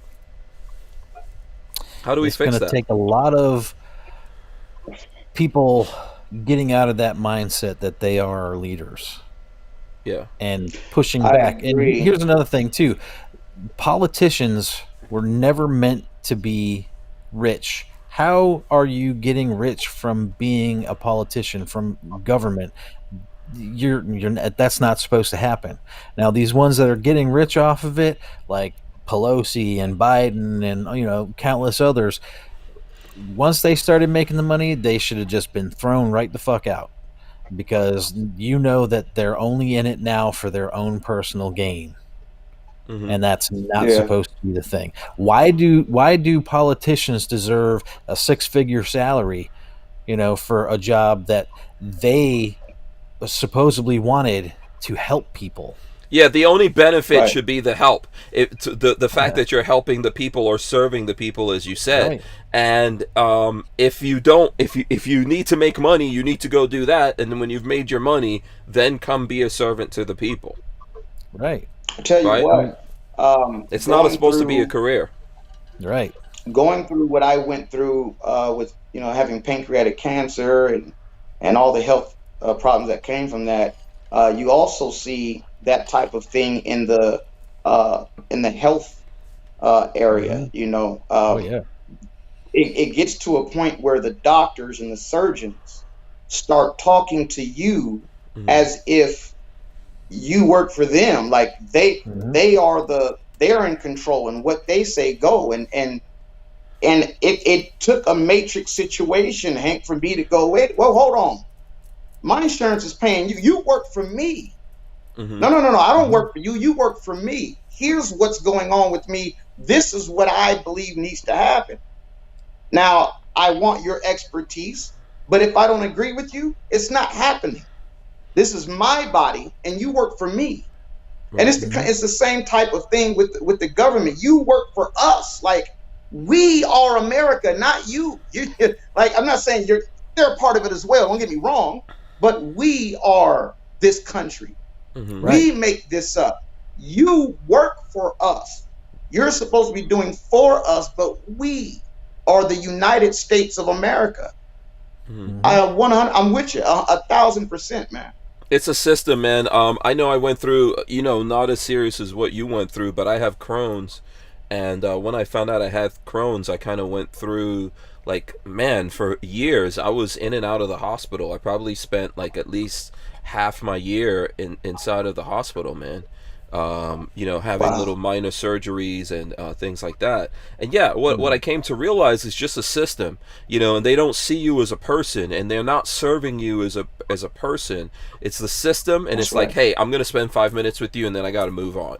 Like, figuring out exactly what's happening doesn't matter. I'm just going to throw pills at you. Of course, I'm going to say have surgery. It's like, this is the way that it is. And so you have to ultimately take the responsibility for yourself, which comes back to what we're saying. Ultimately, we're living in a, look, I love America, man. As bad as it may look that it is now, as bad as it's been in the past before I got here, Right. I love America, and I take it for what it is. And ultimately, in my sphere, from my perspective, I have to take as much control over it as I possibly can. There's things I do not have control over, obviously, right? There's physics, there's nature, there's the plan of the universe, right? My fate is probably written down somewhere, and so there's all of those kinds of things, but I have to take some heavy part of responsibility of what happens to me every day, and whether, however I go out, I have to go out fighting. I have to be that person that always fights and always pushes back and asks questions, and challenges the authority of other people. That's the great thing of America. Think for yourself and question authority. Yeah. Absolutely. And I think it was yesterday, Hank, the podcast you had, I believe it was yesterday, day before yesterday. One of the guests on there started speaking about how we're getting weak. The people are getting weak. Americans, we're getting weak, and where's the manly men at? Where's being a man and masculine is starting to look down.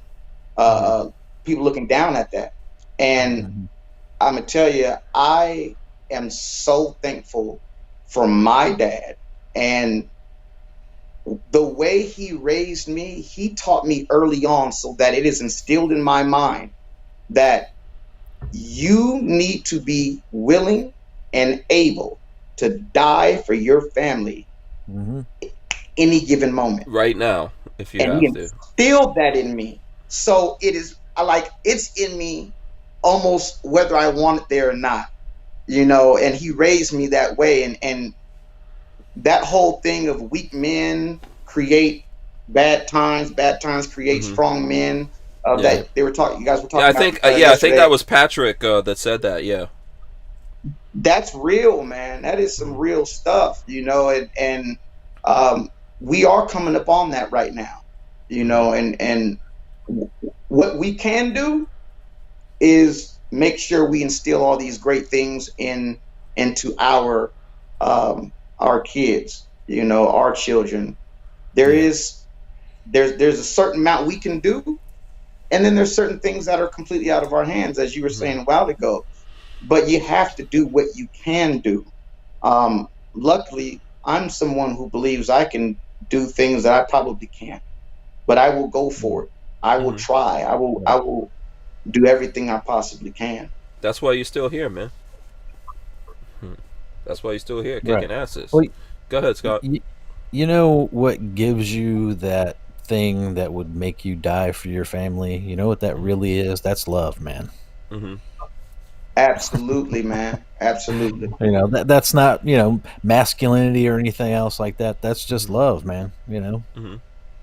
I agree. That's what makes us, that's what makes us go the extra distance for family, for friends. Sometimes, look, you can't choose your family, so not all the people in your family qualify. You can pick your nose, you can pick your ass, but you can't pick your family. Wait a second, what now? Wait, I didn't know you can pick your ass. I can still. But I tell you what's sad is there actually are people that will not do that. That won't take it to that extreme. There are real cowards where I'm not even going to say that they don't necessarily love their family, but they just don't have it in them, man. Like. Mm-hmm. From the beginning of time, there are certain people that were set to be the warriors, and there's certain people that were not. Like they were sitting back. They were the philosophers or the doctors or whatever the case may be. But there were certain people that were made and born to be that. They were bred to be that. That kind of thing is still there within us, whether you see it that way or not. It is there. So I agree with you 100%. It is love. It's 100% love. Unfortunately, there are some people that, regardless, they don't have it in them to. Not all people need to be here. Take off running. Yeah. Well, your will is a big thing too. How much will you have inside of you will make that happen. Yeah. Absolutely. All people are not the same, and it's the thing that I tell people. It's the tragic thing that's happening now that a lot of people are being convinced by things that folks are saying. It's like, oh no, it's okay for me to be this way. It's okay for me to throw everything away or not care about my family or pull a trigger and just kill this person who I don't even know, who didn't even do anything to me, and all these horrible things that we see people doing. It's because there's people out there giving them the okay, giving them license to say that it's okay to do this. All the thoughts in your head are not okay for you to act upon. Man. Right. Exactly. It's crazy. I think it was Guns and Gear put up the footage of where was it? There was like a Juneteenth celebration, I guess, and something happened and paramedics had to come there, and there's this footage of these kids like there's these girls and they're shaking their asses like they're in a strip club or something like that, and the boys are rubbing up all over them or whatever, and they're doing this up against an ambulance where these EMTs are trying to save someone from their own community. And I'm thinking, what's happening here? What's happening? Where did people get this license to just do? Where do they think this is okay? Where did they lose the thing like, oh shit, what if my parents sees this?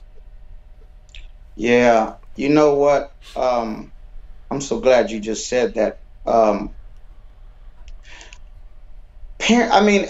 We always point at parenting, it is more than that though, man, because I can point to you, for instance, my mother's siblings and her mom and dad, the way they grew up, they all grew up with the same mom, same dad. They grew up the same way, same morals and all that stuff. And yet, you know, one of the siblings ends up being someone who's in and out of prison their entire life.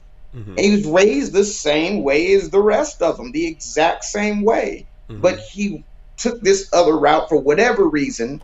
And, you know, just, he was like a bad seed almost, you know. I still love my uncle, don't get me wrong, but he was different. He took a different route, where my mother and her sisters, they were, you know, in college and raised a family and everything was good to go. I don't know. You can't. That's why I mean, you can't always say the parents, because sometimes it's just in somebody to be wrong. I don't know how that works exactly, but some people will just have this evil thing inside of them. But really quick, you just brought up the whole Juneteenth thing. My family is actually my ancestors, my bloodline is who started June dinner and Juneteenth. They're the ones who started it and continued it up until the present day. Okay. It's in Wilma, Arkansas. You can actually Google this thing. Wilma, Arkansas is who has celebrated Juneteenth and June dinner without fail, never missed a single year for over 120 years. Okay. And it is a 3-day celebration. It's not just one single day. And it was called June dinner. Juneteenth was kind of its second name. Okay. That they gave it. But yeah, there's I tell you what, at a real Juneteenth June dinner celebration, you don't have ignorant shit like that happening with kids shaking their asses on a, you know what I mean? It's you got everything's being corrupted, man. Everything's this is what's corrupted. happening. Exactly. Yeah. The only way for them to achieve what they're trying to achieve is to take away all identity from us. Right. And this is why they're telling kids you could just do whatever you want. You know, you don't have to have any shame. You could do whatever you want. There's no circumstances. There's no price to pay. You could just do and be whatever you want. And it's crazy. You can identify as anything. Yeah, you could. You know, listen. I don't.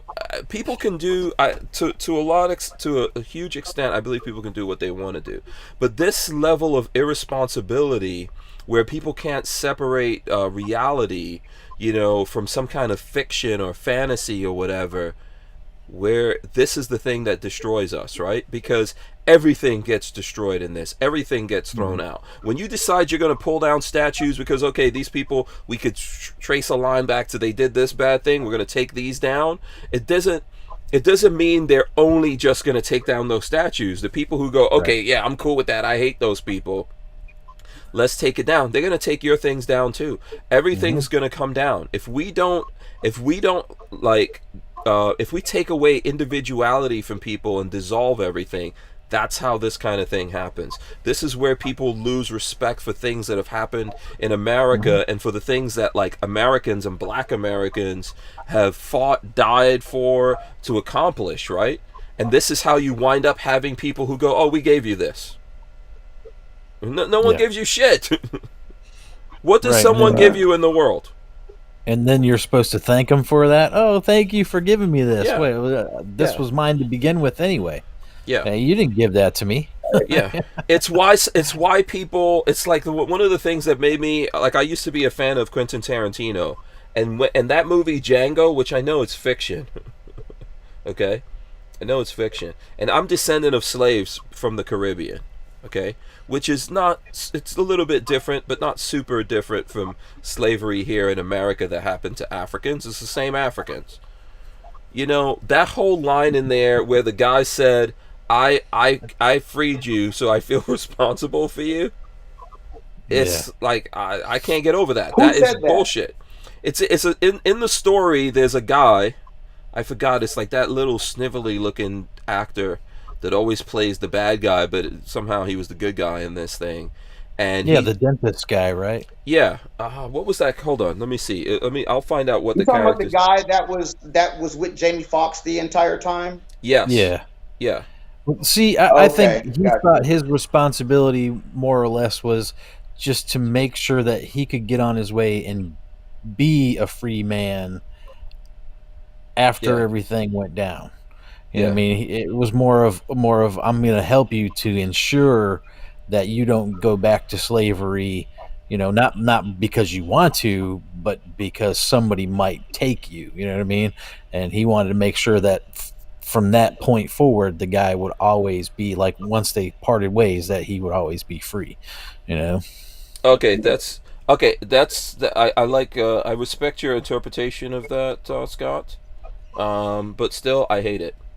I hate the line.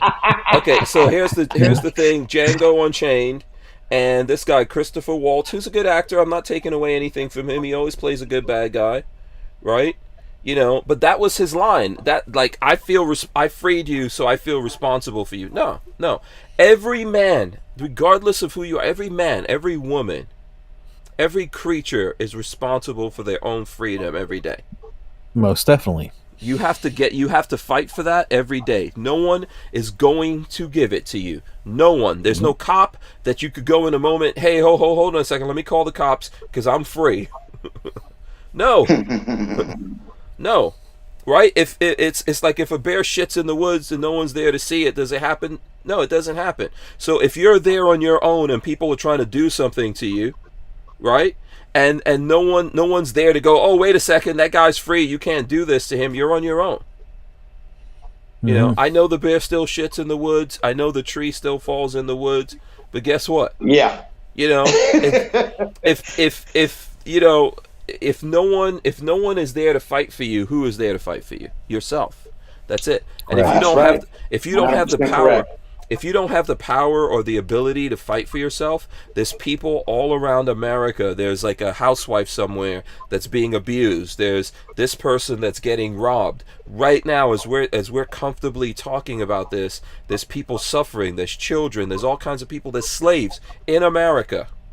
Right? By the definition of the word slave. There's Africans being sold right now somewhere on some black market. There's slaves being sold. Africans and Indians and Asian people and white people or whatever. And if those people are there on their own and no one's there to fight for them, then what do they have? They don't have shit. That's right. That's right. You're right. So, Dan Hates You says, I give Hank $1 a month on Patreon, so I feel responsible for his crappy gun reviews.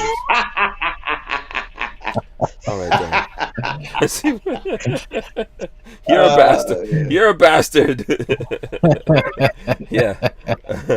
I'm gonna send everyone that complains to me. Check your six says, then the bear wiped his ass with the rabbit. Yep. Okay. What was that? What movie was that? Oh my God. Oh no, that was Eddie Murphy Delirious. Where that line? Yeah, Eddie Murphy Delirious. In Eddie Murphy Delirious, he's seen that there was a young teenager in the crowd. He was like a 13-year-old kid or something like that. And he's like, you brought your child here? And he's like, oh, you really gonna be fucked up. So he goes, all right, I got a joke that'll work for the kid. And he then says this joke. He's like, a bear and a rabbit are in the woods taking a shit, and the bear looks at the rabbit and says, hey, do you have a problem with shit sticking to your fur? And the rabbit said no. So the bear wiped his ass with the rabbit. That's a good one. Oh, I remember gosh. that from a long time ago. Yeah. Yeah. You know what? So that was in Delirious. I'm gonna have to go back and look at that one. Yeah, that's not one of the lines that I remember. Boss Hog says, I've celebrated Juneteenth, but as I got older, I stopped. I respect the day, though, but I don't know who asked for it to be a federal holiday. Me neither. That's what's odd to me. Like, we don't need them to do that, and it's like it already was. It already was. So I don't understand. All this signaling. extra. It's virtual signaling, and I'm not mad about it being. I don't give a shit about federal holidays, by the way.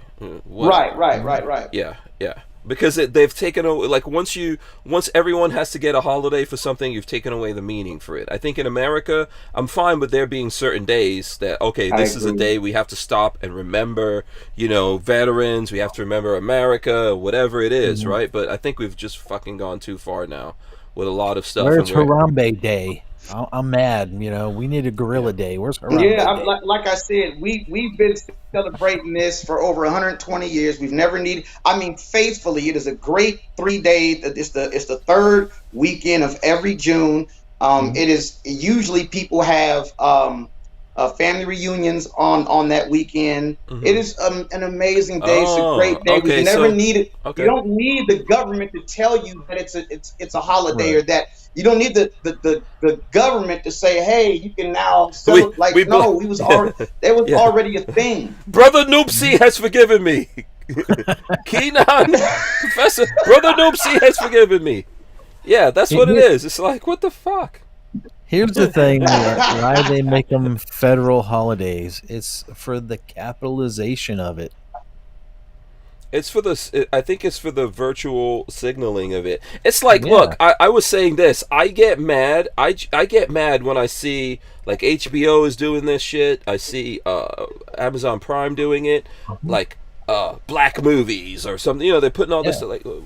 I see. Do you need to tell me, bro? Does it too? They're capitalizing Black Lives off Matter of edition. it. Yeah. Do you That shit's crazy. Anything they can capitalize off of, they will. It's just all exploitation. It's so. All it is. And can I tell you something? You know who loves? I agree, Scott. Now, I agree. You know who loves black movies the most? Who? White people. I'm just telling you something. Really? I love black movies. The only black movies I've never seen Medea movies because I don't give a crap about that. Yeah. So I've never actually looked at one. Okay. Yeah, I've seen one, but But I like black movies. Here on this show, I talk about, like, Eddie Murphy, all these movies all the time, right? But what I found is that white people, like, I've been to white people's houses and they got a whole set of. They love those movies. Why do you have to like, when you start forcing stuff on people? I'm just trying to tell you, maybe you haven't seen that, but I have seen it. I've seen it with my own eyes. Yeah. Right. That's true. Like Coming to America for me, I thought was a great movie because I kind of like lived that. I came to America, but that's an American movie. Yeah.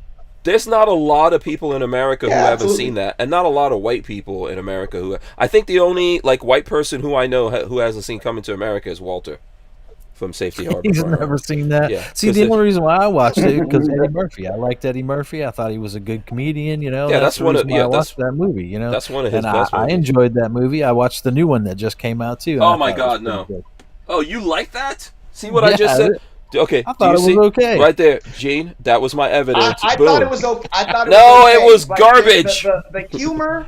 It was garbage. In there was lacking in a major way. I mean, he's got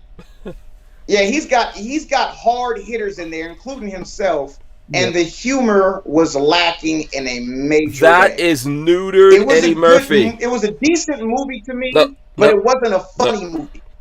Nope. It was terrible. What's wrong with you guys? But see, I don't own the movie. The only reason why I watched it was on Amazon. I got to watch it for free. There's only one person in that movie that would make me watch that movie ever again, because I really didn't like that movie. There's only one person who I really liked in that movie, Tiana Taylor. Don't ask me why. Come on, man. For me, it was more. I'm a Tiana Taylor fan. That movie was crap. I never looked at Coming to America as a black movie. Right. I don't think it. I don't know. I don't think it was. That's never been something in my head where I'm like, that's a black movie. That's a white. Like I never seen that as a thing. Like I don't know. That's. I don't think Eddie. So I don't think Eddie Murphy made any of his movies like that. A lot of movies Eddie Murphy took, like so Beverly Hills Cop. I think there was supposed to be several, like, white actors were supposed to play those parts. He came in, he kind of like took that over. It was a buddy cop movie kind of thing, and he took it over. But I don't think that he specifically did that. Now, Coming to America, this one they just put out, that's a black movie. That's what happened right there. I think that it like they, that's where, and there's plenty of like specifically black movies that were made that I think they were great. Like Friday, I think is a black movie, right? I don't know. You might think that I'm wrong on that, but I don't think Eddie Murphy did his movies originally thinking like, oh, he put on a lot of black comedians and a lot of black actors, but he had lots of people in his movies, Right. and it wasn't like, I just don't. It doesn't have that kind of feel. A lot of his stuff from back in the days. The only movie that I could even consider being a black movie that Eddie Murphy made is Harlem Nights. Okay. Yeah, for some reason, because it was like purposely made to be, but I don't, and that's drawn. That's like on the line. Like I don't know. I don't see those as black. Friday to me is not even a black movie. That's just. I don't. You know what? Here's what I'm gonna say. I don't think. 2019.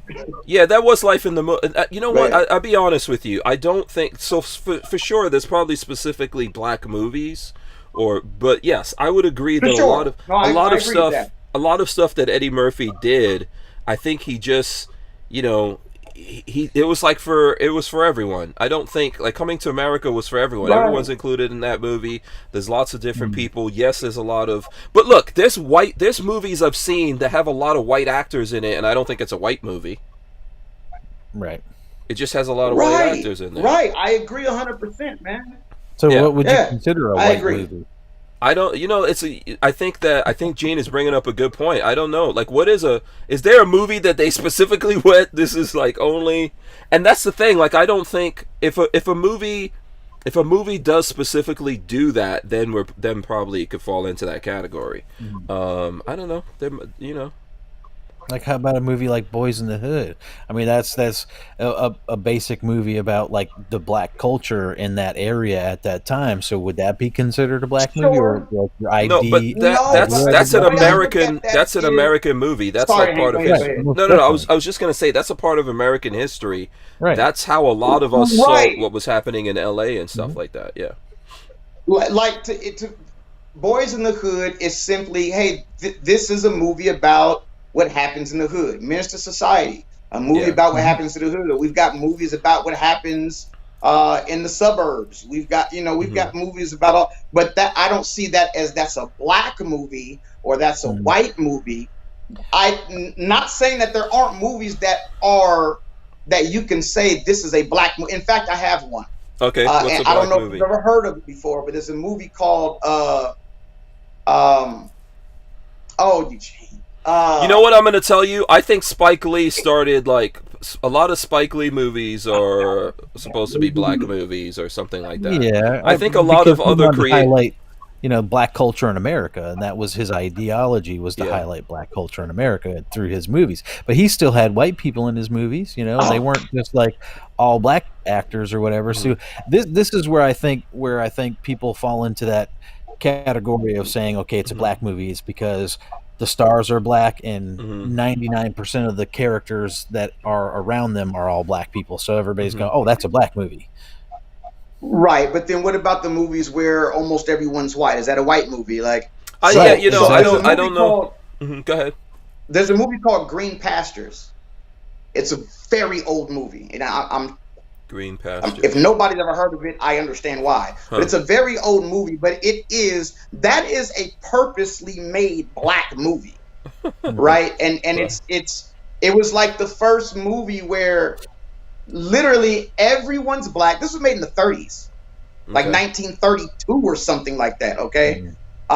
It's all black cast, and it's telling stories of the Bible through the eyes of black people, where every character is black, God's black, everyone. So that's a movie made specifically. I think that is the way to look at it. If a movie is made specifically for black people or white people, then that's a black movie or white movie. And I think if you somewhere in the 80s to 90s, there were movies that Hollywood started making specifically for black people.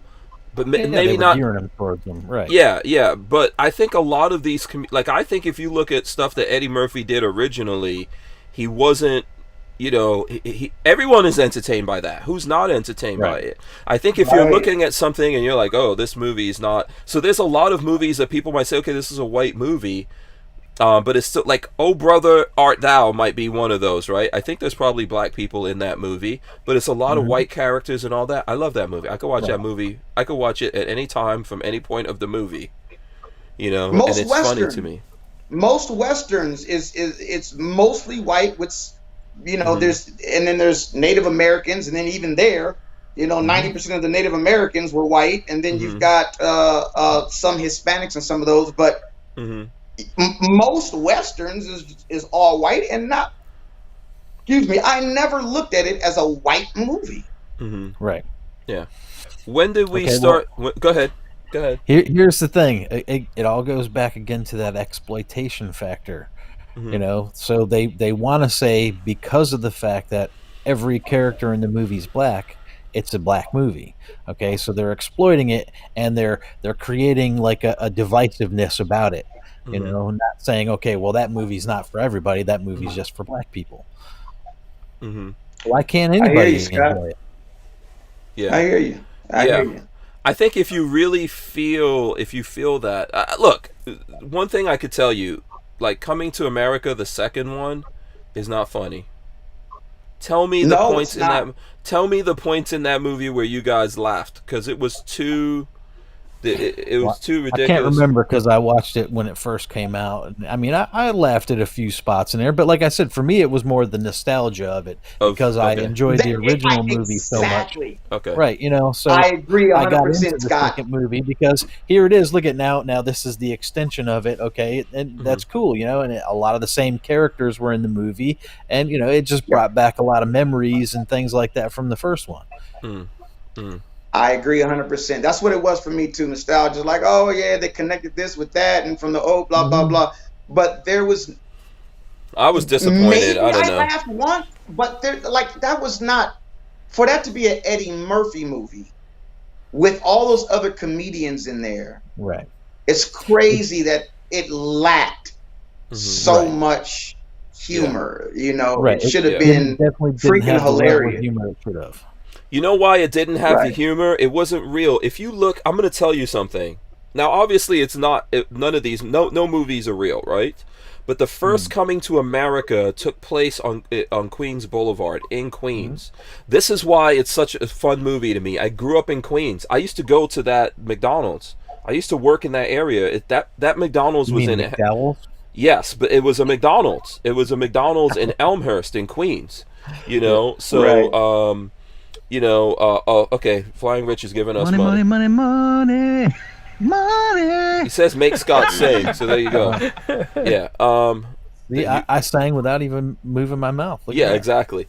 So that movie, if you look at that movie, it feels to me that the first one feels real. When I look at that movie, it transports me to the 80s. I think about that time. I think like there's so many things, like growing up in Queens and all kinds of stuff. For people who didn't even live there, they could feel like, oh, this really feels like New York or whatever. In the second movie, the parts of it that take place in New York all feel like bullshit. And the stuff that takes place in Africa, I know for a fact is all bullshit. They didn't really. They went to Atlanta. They made it in Atlanta. How fun would that have been? Like Nollywood, which was like Nigerian Hollywood, right? So Nigeria and Ghana and West Africa, they're making a lot of movies right now. They're pretty big for that. How fun would that have been for them to actually go there and do that movie? And then it would have been real, like some actual, part of Africa that you can look at and be like, oh my God, that's real. It was just all a set. When I think that they were definitely sets in the original movie, but it was so much like when I see them going to the subway station in the original movie and all that, I remember getting on the subway in New York and how I grew up like that, and all that kind of stuff. The weather in New York, everything just feels, hey, this is closer to reality and like a time capsule versus this was just a money grab, the second one, to me. Well, see, back then they also didn't have the same means of making movies the way they do nowadays. You know what I mean? So it was more appropriate to be on location back then, whereas now it's not, because you got all this CGI crap and everything else you can fill in, you know? Right. Well, that comes, and I know we're hitting up on the 9 o'clock, on that 9 o'clock hour. That brings me like full circle to how we started this with where I was spoofing Fast and Furious. If you look at the original Fast and Furious movies, it gives you a little sense of like, oh, when you're into cars and, you know, the scene. Now what happens? I haven't seen the new Fast and Furious movie. These mofos go to space in a car. Mm-hmm. In the new movie. I agree 1,000%, because I was a street racer for real. Mm-hmm. Okay, for real. Mm-hmm. In Seattle, it's a place called Kent, Washington. Mm-hmm. Every weekend there is a bare minimum of 200 cars, mm-hmm. and they shake the police, confuse them, and then we end up in a spot and we do our street racing. Every weekend, unless it rains. Mm-hmm. That happened. It's been going on since 98, I believe. So when Fast and Furious came out, it was like, they're representing what we actually do here. Mm-hmm. And we loved it because it really was what we do. Mm-hmm. When they started getting ridiculous, I mean, just on the second one, flying up over the bridge and coming like that was like, really, man, you know. Yeah, but that still looks. The first one was realistic. This one, the second one was like, come on. Tokyo Drift was all right. It kind of tried to bring it back to reality a little bit, but from there forward, this is pure action. This isn't a car movie. Trailer has these guys. These guys are on a big ass heavy car on a bridge that's fallen down, like, you know, one of those bridges from freaking not Jurassic Park, or what was the other thing, like Indiana Jones type of bridge, and it's falling, and the car's driving on the bridge as the bridge is falling. Yeah. Jeez, man, this is what I'm saying. Like, yeah, you know, here's the problem, man. Modern movies, no more car stuff no more. Yeah. Modern movies lose a lot of focus, you know, especially sequels. When it comes to sequels, they lose a lot of focus, you know, because they've already run it. They've already run the idea down. Everybody's trying. You know what it is? Everyone is trying to be the Avengers. Like I saw a guy talking about this, one of the movie guys saying like all these, like if the event, this is what happens in Hollywood, Scott. The truth. They did the Avengers and they made so much money, so the writers go, oh, every movie has to be the Avengers rewritten. Right. That's what are we doing? What are we doing? That's because they were able to string along a whole bunch of movies within the Marvel universe and make them all tie in together and all be good and entertaining. Yeah. And there has never been a franchise like that. So Brick says Tokyo Drift with that big head country sounding boy, laugh out loud. Guess what? In this movie, I was looking at reviews for this. So there's a country guy in Tokyo Drift that he goes to Japan and then he meets with Little Bow Wow. Right? That's what that movie is about. Right. Okay. In this new movie, that country, I can't remember his name. I actually think he's a good actor. I like that kid. Little Bow Wow, they become rocket scientists, and they're the ones that enable the car that goes into space to go into space. This is how we have. Okay. I'm only watching that movie when it's free. Well, none of that stuff is free. When it's like on Amazon Prime or HBO or something that I'm already paying for through something, that's the only time I'm watching that. There's no way I'm going to the movies and giving them my money. See, here's the thing. You already think the movie's stupid, but you're going to watch it anyway, right? That's like the whole premise behind Coming to America. Well, they knew. Okay, you still watched it, right? I did watch it. They knew they were going to make their money.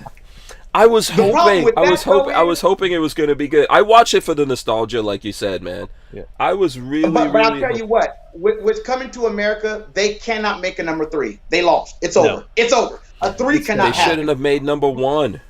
They should have made number 1. But with Fast and the Furious, it was like, okay, good idea. Second one was like, you're pushing a little bit. The Tokyo Drift was like, all right. And again, Fast and Furious was created before the Avengers, right? Yeah, man. Fast and Furious is 20 years old, dude.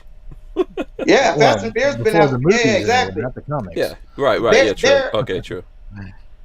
if you are an action person, the movie's decent. If you like just like pure action, Fast and Furious still is a decent movie, all right? But as if you're a car guy like I still watch no Hobbs and Shaw. What it was. What's that? I still watch Hobbs and Shaw. I had to watch that movie like about 6 times to actually get through it. I kept falling asleep in that stupid ass movie.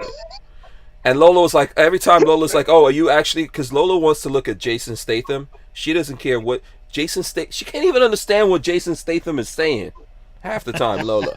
But she will look at anything. She likes the little freaking Geico, you know, that Geico lizard dude, because she thinks that's Jason Statham. So she'll look at anything with Jason Statham in it, and she was like, oh yeah, why don't you try looking at this again? You know, you might get through it. And every single time I will fall asleep. That's how bad that movie was. Yeah, I never watched it. It's terrible. Killer Elite, I don't know why, because it's a really good movie, but Killer Elite was the same thing with me, Hank. It took me about 4 or 5 times to actually watch that movie all the way through. And it's actually a good movie, but I don't know. It took me a while to get through that movie.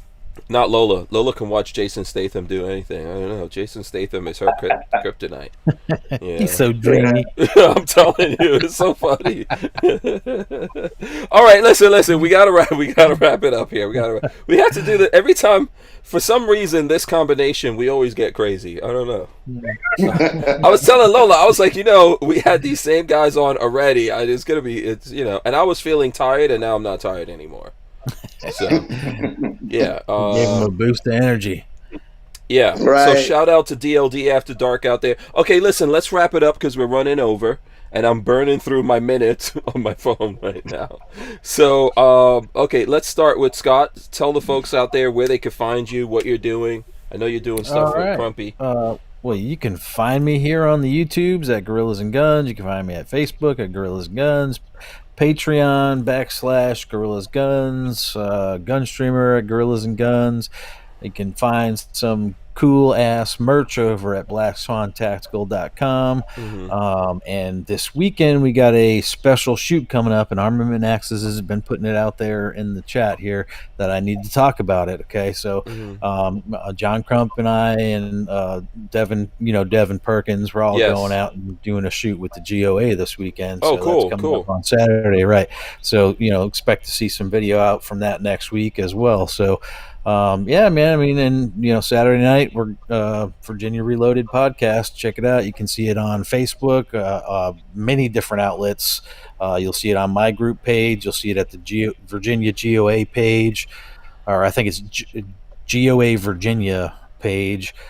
You'll find it on John Crump's YouTube channel. You'll find it on my YouTube channel. I mean, we got it all over the place. I mean, I don't know how many outlets we broadcast to, but it's a lot.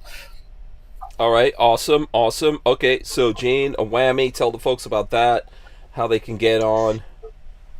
Yep, you can find me. I do have a YouTube channel, which is Whammy_Gunslinger on YouTube, and on Facebook, our amazing gun group called WHAMMY'S, WHAMMY'S. You can find us there, and that's about it. That's on Facebook, and we have the YouTube channel. The YouTube. Absolutely. So you guys need to go check these guys out. They're doing good stuff, fun stuff. Obviously, as you can see here from just talking to them, we'll have them back on again. This is a good combination. I'm gonna tell Lola just keep it riding, just like this.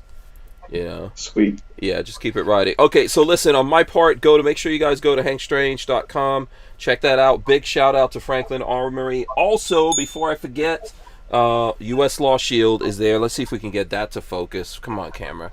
There you go. U.S. Law Shield. You can sign up. We've got links in the description of the audio or video, whatever you guys are watching. Chris Bullis says he's in the Facebook group, by the way. Boom. Shout out to Chris Bullis. All the people who are in the Facebook group, you should be, getting your shout outs while we're doing this. So I'm going to run in the end, and then we're going to come back. Who's going to leave us with the words of wisdom tonight? I don't know. I did it last time. Scott, you want to take it? Okay, Scott has to do it. Okay, so I'm going to run the end in right now. All right, guys, make sure you hit that subscribe button, smash the thumbs ups, share this if you can. We appreciate everyone watching and listening. We're going to rip the audio out of this and throw it up on iTunes and all your other favorite places to listen to audio podcasts. All right, Scott, Gorillas and Guns. Words of wisdom.